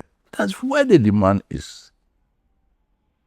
But because people are built at the airport, you also go and you build, and you go there, and most of the houses are not occupied. But the people down, they need houses. Go outside, take a land, build small houses for people.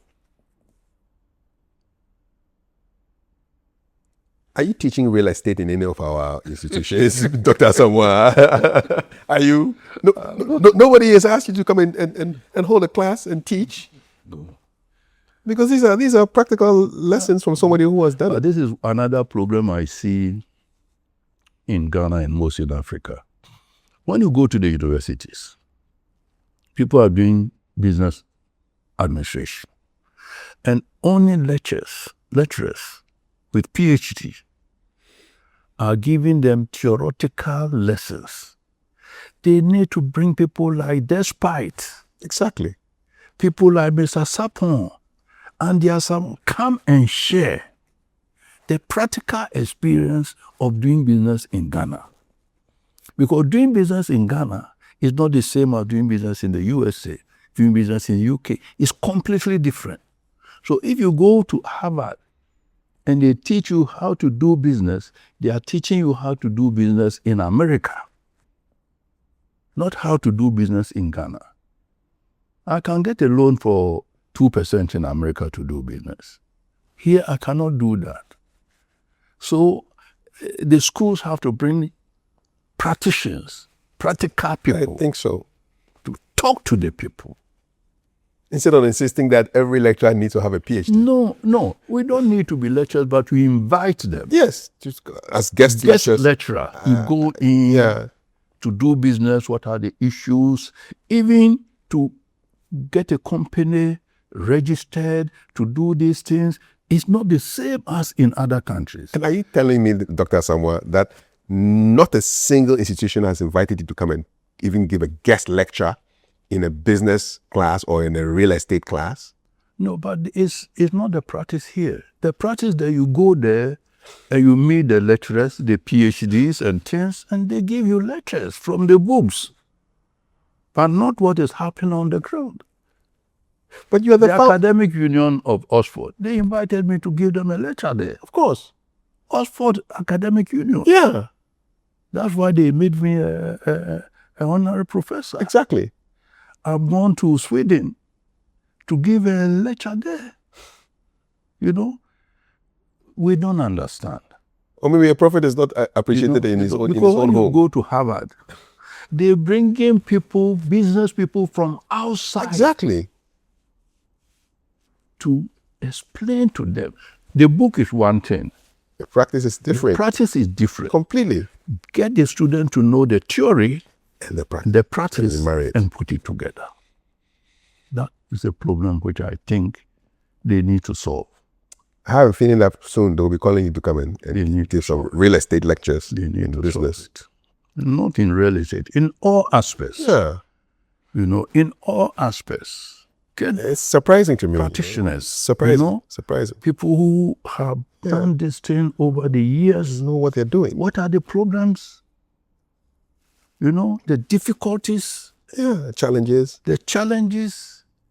You know, as I'm talking, you know, this loan, now that I'm giving you the comparison between taking a loan here and somebody coming, you can see the difference. Yeah, 2%. Somebody is coming with 2%, you are going to take a loan for 30%. How do you compare with that person? Yeah. And these are the things that you learn when you are, the practitioners come and give you the real situation on the ground. That's it.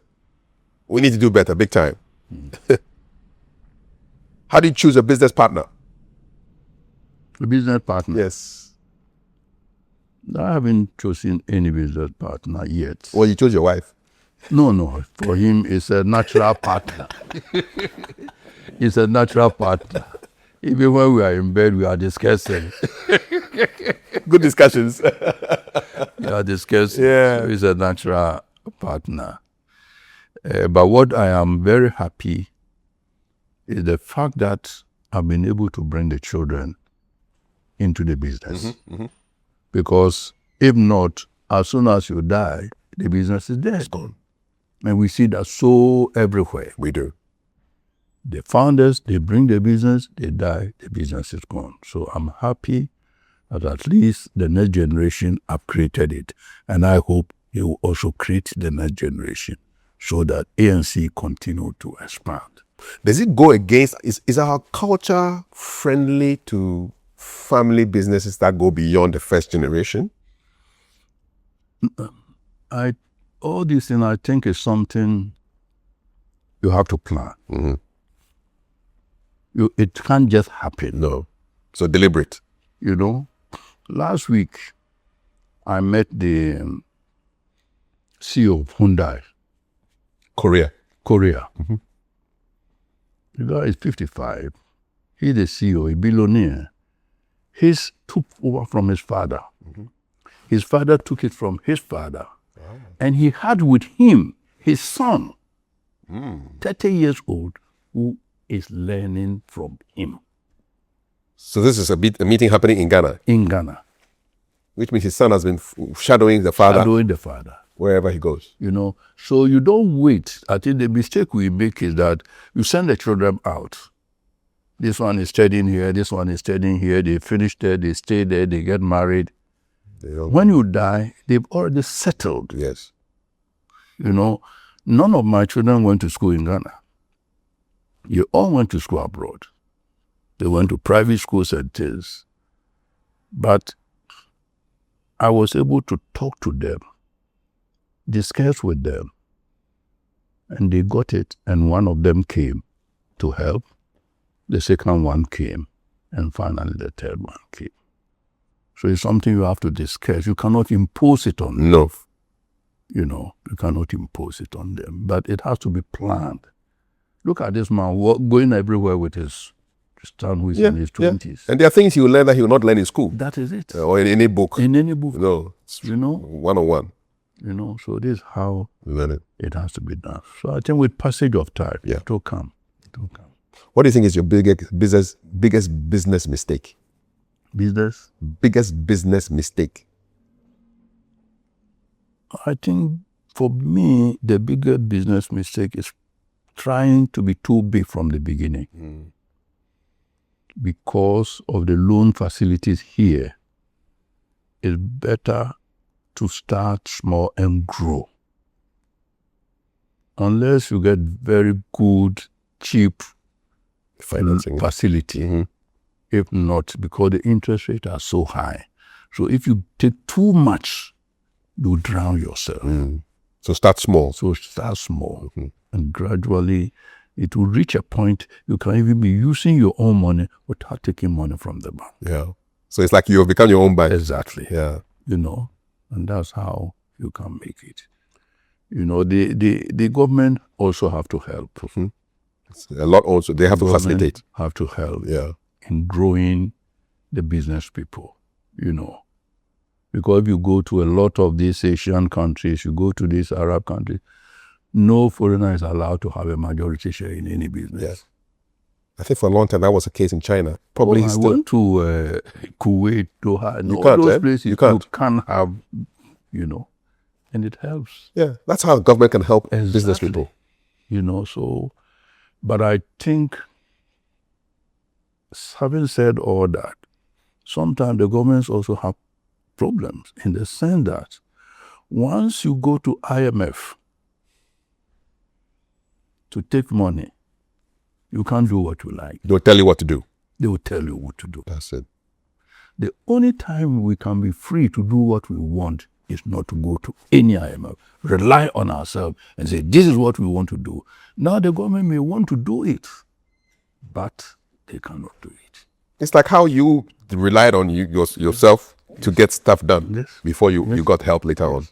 Because if I've taken a loan from the bank, they'll be telling me what to do and what not to do. Yes. How much and maybe what they want me to do is not what I do. think. Yeah. But I'll be forced to do it because they gave me the money. That's it. So once we continue to go to IMF, the government will not have the power to empower the local businesses. What do you think was your most expensive business lesson? Something like you learned the hard way in your time as a businessman, entrepreneur, real estate developer? I have always been very, very cautious and careful. Always been very, very cautious and careful. I always tell, now that we've reached this point, what I always tell my children and my staff is, if today we build A&C Corner, we took loan to build A&C Corner because we know that A&C Mall can pay it. The day we finish paying Corner, both A&C Corner and Mall now are free to go into a bigger venture. Yeah. And that's how you grow. Grow. When you use your own money, you move faster than when you are saddled with too many loans and things. In the world, the IMF, the IFC, the International Financial Corporation of the World Bank. Yes. What is good with them is that when they want to give you support, they make sure that you provide half of the money. So you have skin in the game. And you spend and they spend. You spend and they spend. That's it. That's how you do Yes.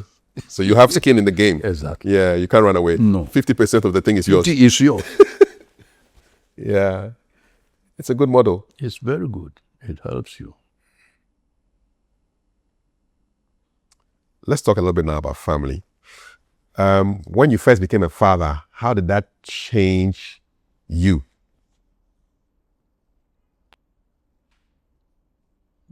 Okay, no, it didn't change me much because we were outside. And naturally, my wife was with me, so we wanted to have a child. Were your children all born abroad? All my children. Different postings? Different postings. First one was born where? Congo. So he's a Congolese man. Two Two of them in Congo. One in Congo, two in Nigeria, one in Geneva. 3 Africans and a European. All of them. Yeah. So it was natural that you go out, you want to have a baby, and God grace you have. What were the challenges in raising children away from Ghana? The challenges I had was the fact that I have to travel out a lot. So I wasn't seeing the children, but luckily my wife wasn't fully in charge, so it was okay. It was okay. But the good thing is also that we come home minimum once every 2 years.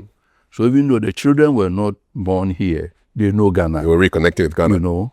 We come there with their people. They started. Even all my children speak the local language, even though they were not born. So we're not completely cut off. Yes. Like you go into the U.S., you are 20 years before you come. No, we were coming back almost every 2 years. Almost, and when we're in Nigeria, Oh. every week. You're in Ghana. You're in Ghana. You're in Ghana. You taught your children a lot of things when they're growing up, but now that they're adults, what are they teaching you? Yeah, also, you learn from them because, for example, my son, who's the MD, he has a lot of, what do you call it? How you get network, young people network. So sometimes I'm thinking of something and he already knows somebody he can contact to do that. And the networking is very, because I was a bit too alone on my own, but with their networking, it helps a lot. What is the legacy that you hope your children will inherit besides wealth? What I want them to inherit is what I'm always preaching to them about: honesty, openness, cleanliness. I feel that, and humility. It's always good to be humble. When you are humble, God raises you. But sometimes our people, when we get small money, we throw out, it's not necessary. Be humble, eh? Be humble. What keeps you humble, sir? I feel it's the right thing to be. My houseboy is my son. I take him as my son. Yes. My house girl, I take her as my daughter. I treat them in my house. They eat the same food I eat. They can go to the fridge and eat whatever they like because they are my children. I don't treat them differently from my own children. We are all children of God. And when we have the opportunity, we have to support each other. Mm-hmm. When I travel, I go with my assistant, who is my driver. Mm-hmm. When I go outside the country, I go with him. So I believe that it's good to be humble. It's good to be honest. It's good to try to do the right thing. We are all human beings. We are not perfect. Mm-hmm. Everybody has some faults, but you try to do the best that you can. That's all. When are you the happiest? Mm-hmm. When are you happiest? What makes you really, really happy? When I'm dancing. I wish I could see what kind of steps you. You're a good dancer. I enjoy dancing. Really? Yes. What type? Everything. Ballroom? No, the real. Yeah. I was in the Congo. Oh, the Rumba people. Yeah. You've not seen me dancing? No, I have not. Oh, you go and see me dancing with Utumfo. There are so many things with dance. I mean, if it's Congo, then case closed. We went to South Africa. Yeah. Even recently in the Manchia, we were dancing. No, if it's Congo, I know Congolese are the dancers. Dancing. Yeah, fantastic. Mm-hmm.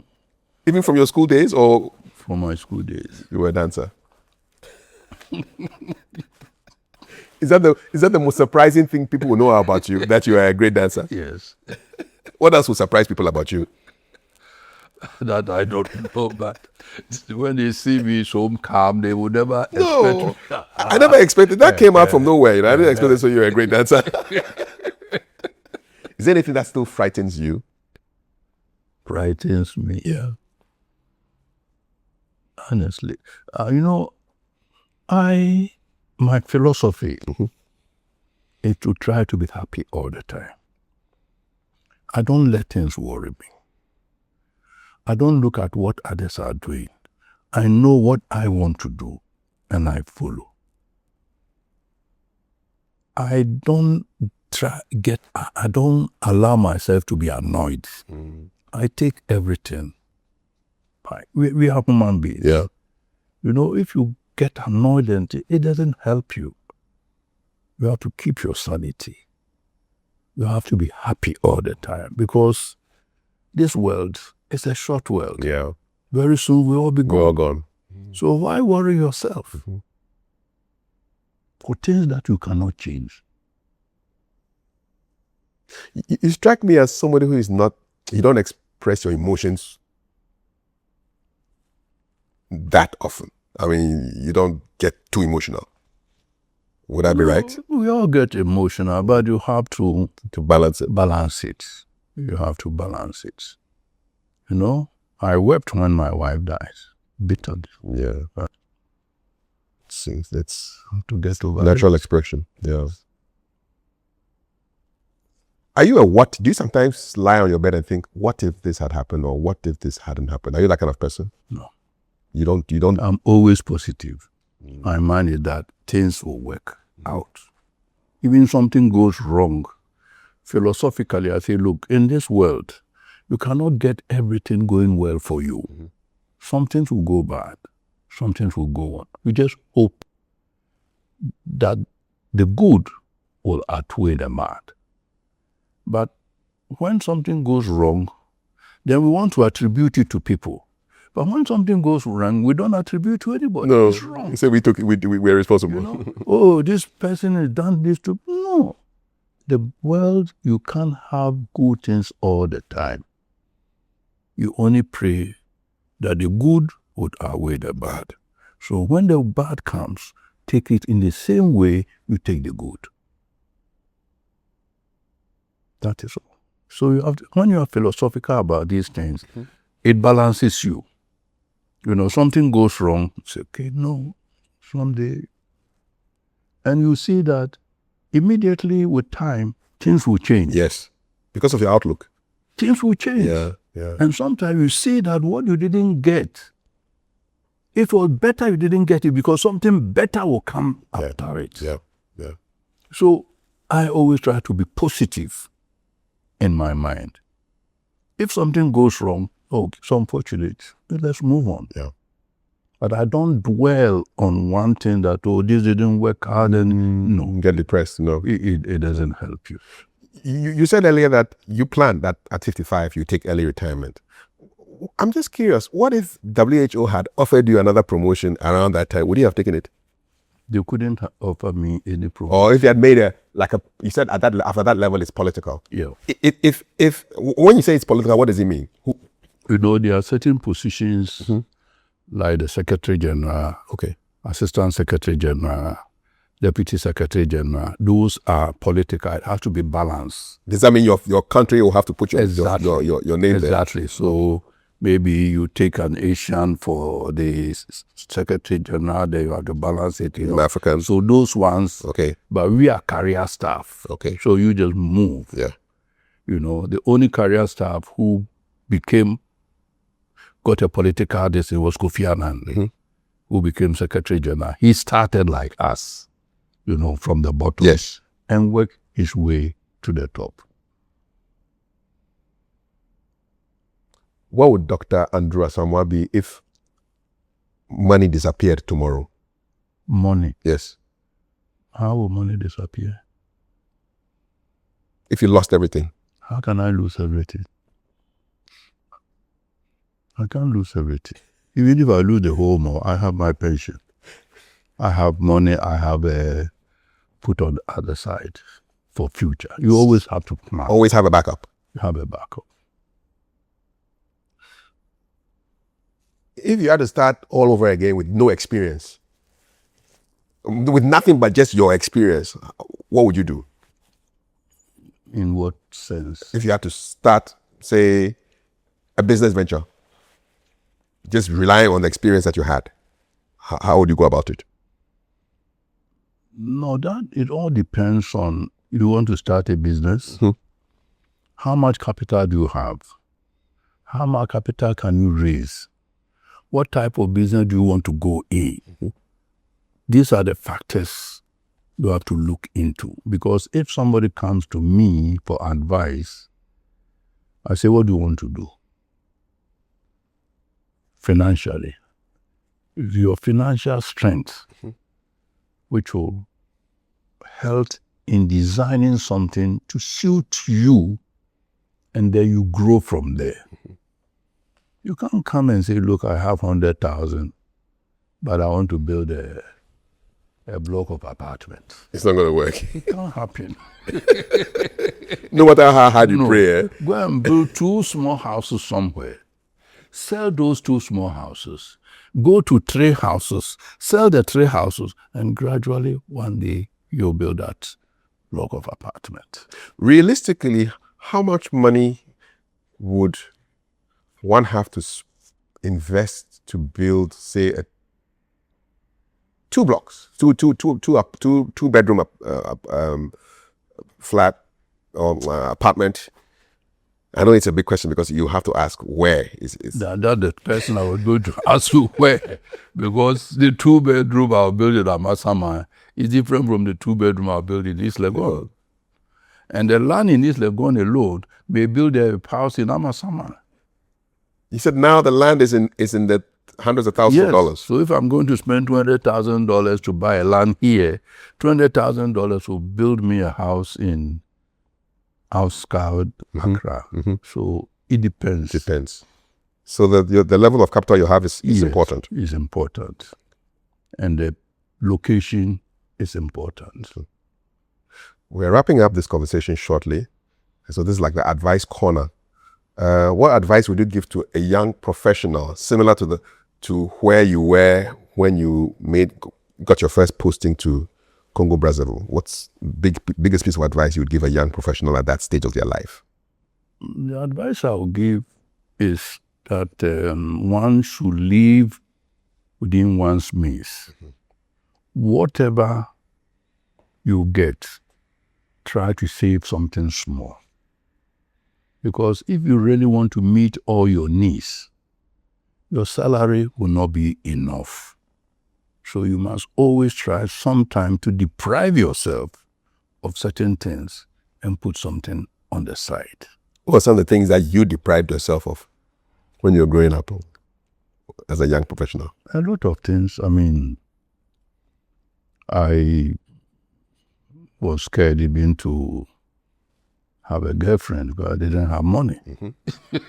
So Girlfriends can be expensive. it can be expensive. So you have to see what you can afford. You do it. Yeah. But the important thing is that put some small money on the side every day, because you never know what will happen in the future. Your best advice for an entrepreneur is to start slowly and grow. Don't rush too much. You are not competing with anybody. Start the lowest you can. Even if you are taking a loan, be careful. Take something you feel you can pay. The bank is ready to give you, but sometimes you go and take your father's house as a collateral. Go and get big money. Before you know, they are selling your father's house. So you have to be very careful. My advice, especially if I'm giving the same advice in somebody in another country, to be different. Yes. So where interest is 2%, I say take big. Yes. It's only 2%. Take big. But here, no. I'll not advise. No. I get you. What advice would you give Ghanaians living abroad who are thinking of returning home? I think Ghanaians living abroad, is good for them to return home. But if you are returning home, make sure that before you come, you have some backup. So that if things don't go the way you expected it, you are okay. Don't put all your eggs in one basket. Always have a backup. Then you come in, you venture. Like I said, start small and grow and grow and grow. Don't come with big ideas. Is good to have there, yeah. But unless you have the funds, yeah, that one I don't have a problem. Unless, and sometimes also, what I've seen with some people from outside, he may have a home there. So he can use the home as a mortgage. Yeah. Take the money, start a business here. He's paying very small interest on the mortgage, so he's okay. So you have to look at your situation and tailor things to suit you. The bottom line is that don't take too much loan with too big interests. Well noted. I had a guy came to me and he wanted to go into real estate. But then I found out that he has already finished paying for his house. And the house was valued at $1.2 million. So I said, okay, take 800,000 on your house and you start. It's about 8 years, man. He did very well. Very well. Good advice. Very well. What advice would you give people who are grieving a spouse? That one, whether we like it or not, we will all go. It will happen. It's something which is bound to happen. It's only difficult when something happens to you which doesn't happen to other people. But it will happen. So you just have to accept it. When there are two of you, one will go first. There's nothing you can do about it. You who is left, you will go. These are realities of life. Accept them and move on. My wife will never be happy if he see me grieving all that. No, you tell me, Kwabena, move on. It has happened. There's nothing you can do. You used to dream about her sometimes? I do. You do? A lot. A lot. Because she's been a pillar in my life. She has been my anchor, So it's not easy to lose somebody who you can discuss with, talk with openly, So, but it's like, it has to happen. Yeah. Is there anything that still remains undone as far as your professional, business, entrepreneur life is concerned? But, you cannot say something is left undone. You have aspirations. I'm thinking of trying to do A&C village. I'm thinking of building a mall in Kumasi. I have the land and everything. So I have plans. But step by step, you move forward. And the children knows the plans we have. I may not be there, but I want them to continue. Yeah. A&C is now in the 21st year, correct? What are the next 21 years looking like for A&C? 21 plus 26, so 2047. Where will I be? We may not be around, but Where will what I are the be plans? Because there are people who are coming after you. But like So, I yes, said, yeah. we want to finish A&C corner. Ghana at 90. We want to go to Kumasi. I have lands already in Kumasi for, so we have plans. We have plans up to the next 20 years. Yeah. So the blueprint is there. It's just to pray that things go as planned so that we can expand. You're thinking like the Asians with these long-term plans. Yes. And I always tell my children, let's go slowly, no rush. We are not competing with anybody,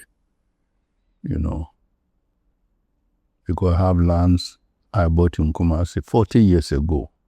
Wow. The same land which I paid maybe 10,000.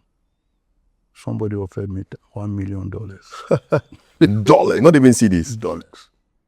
10,000 Ghana CDs. Yes. And you still didn't sell? No.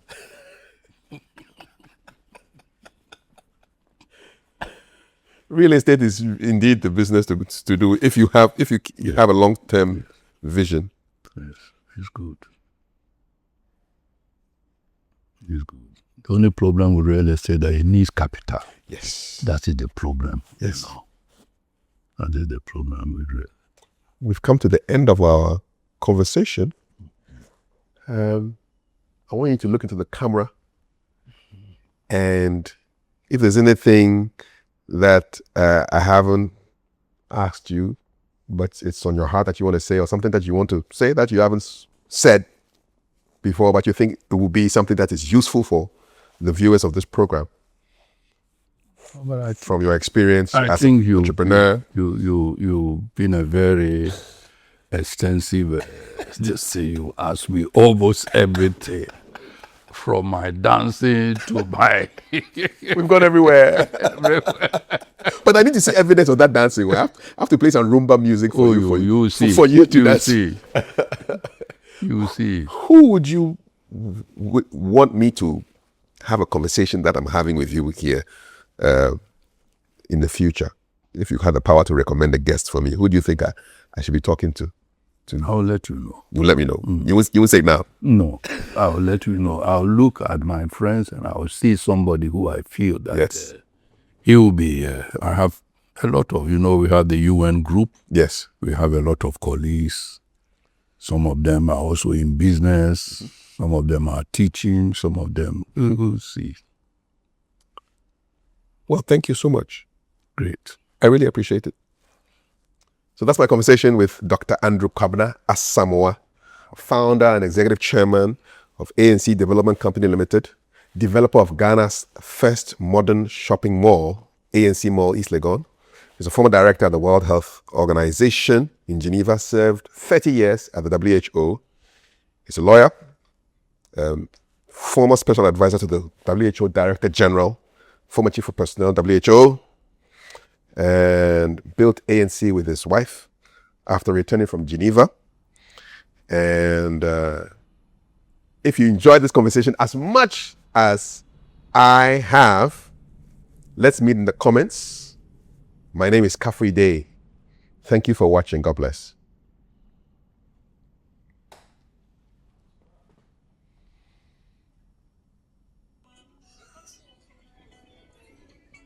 Ah, that is you dancing right there. Oh.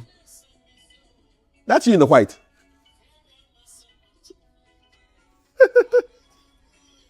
Yeah. Those are the Congolese moves. Live band.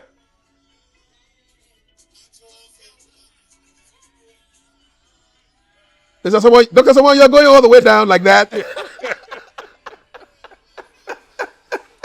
Wow.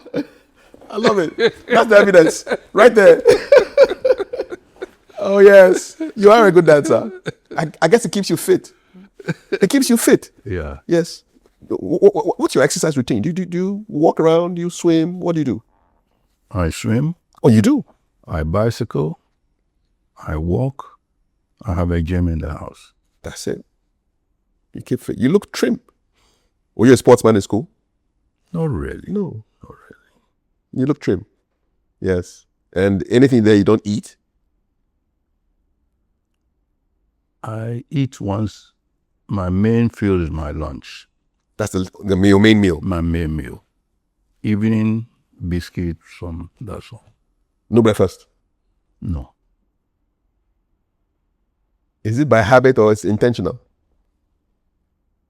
Okay, I sleep a lot. So I don't like to wake up early. So if I have breakfast, I may have breakfast at 10:30 and then I have to have lunch at 12. No. So just kill it. So when I wake up, I do my exercise. Yes. And then and I go on bicycle, outside bicycle with my helmet and everything. I don't do bicycle. Oh, it's not a stationary bike? No. You're driving around, you're riding around? Yeah, I drive. Everybody knows me around my house. That the old man was always driving his bicycle. With your helmet? With my helmet, everything. Safety first. Have you, as a diplomat, there's a lot of cocktails that you must have attended back in the youth. Mm-hmm. And there's a lot of alcohol goes down at these diplomatic cocktails. Do you still enjoy alcohol? I drink, but I'm very modest. Yeah, I don't. That's it. Much, a glass of red wine. You're done. It's okay. You're done. It's a healthy lifestyle. No, maybe I like Guinness. So I take one Guinness, I'm done. You're done. You know your limit. Finish. I still don't understand Guinness though, because the taste is not that great, but people seem to enjoy it. I like it. I don't understand. I like it. Well, maybe there are some things that man will never understand, and Guinness is one of them. All right. Thank you so much. My red wine. Red wine? A bit of red wine. Yeah. I live in France. So Yeah, France, of course. Yeah. Thank you. I've enjoyed it, and thank you for the opportunity. Okay. Thank you so much. Yeah.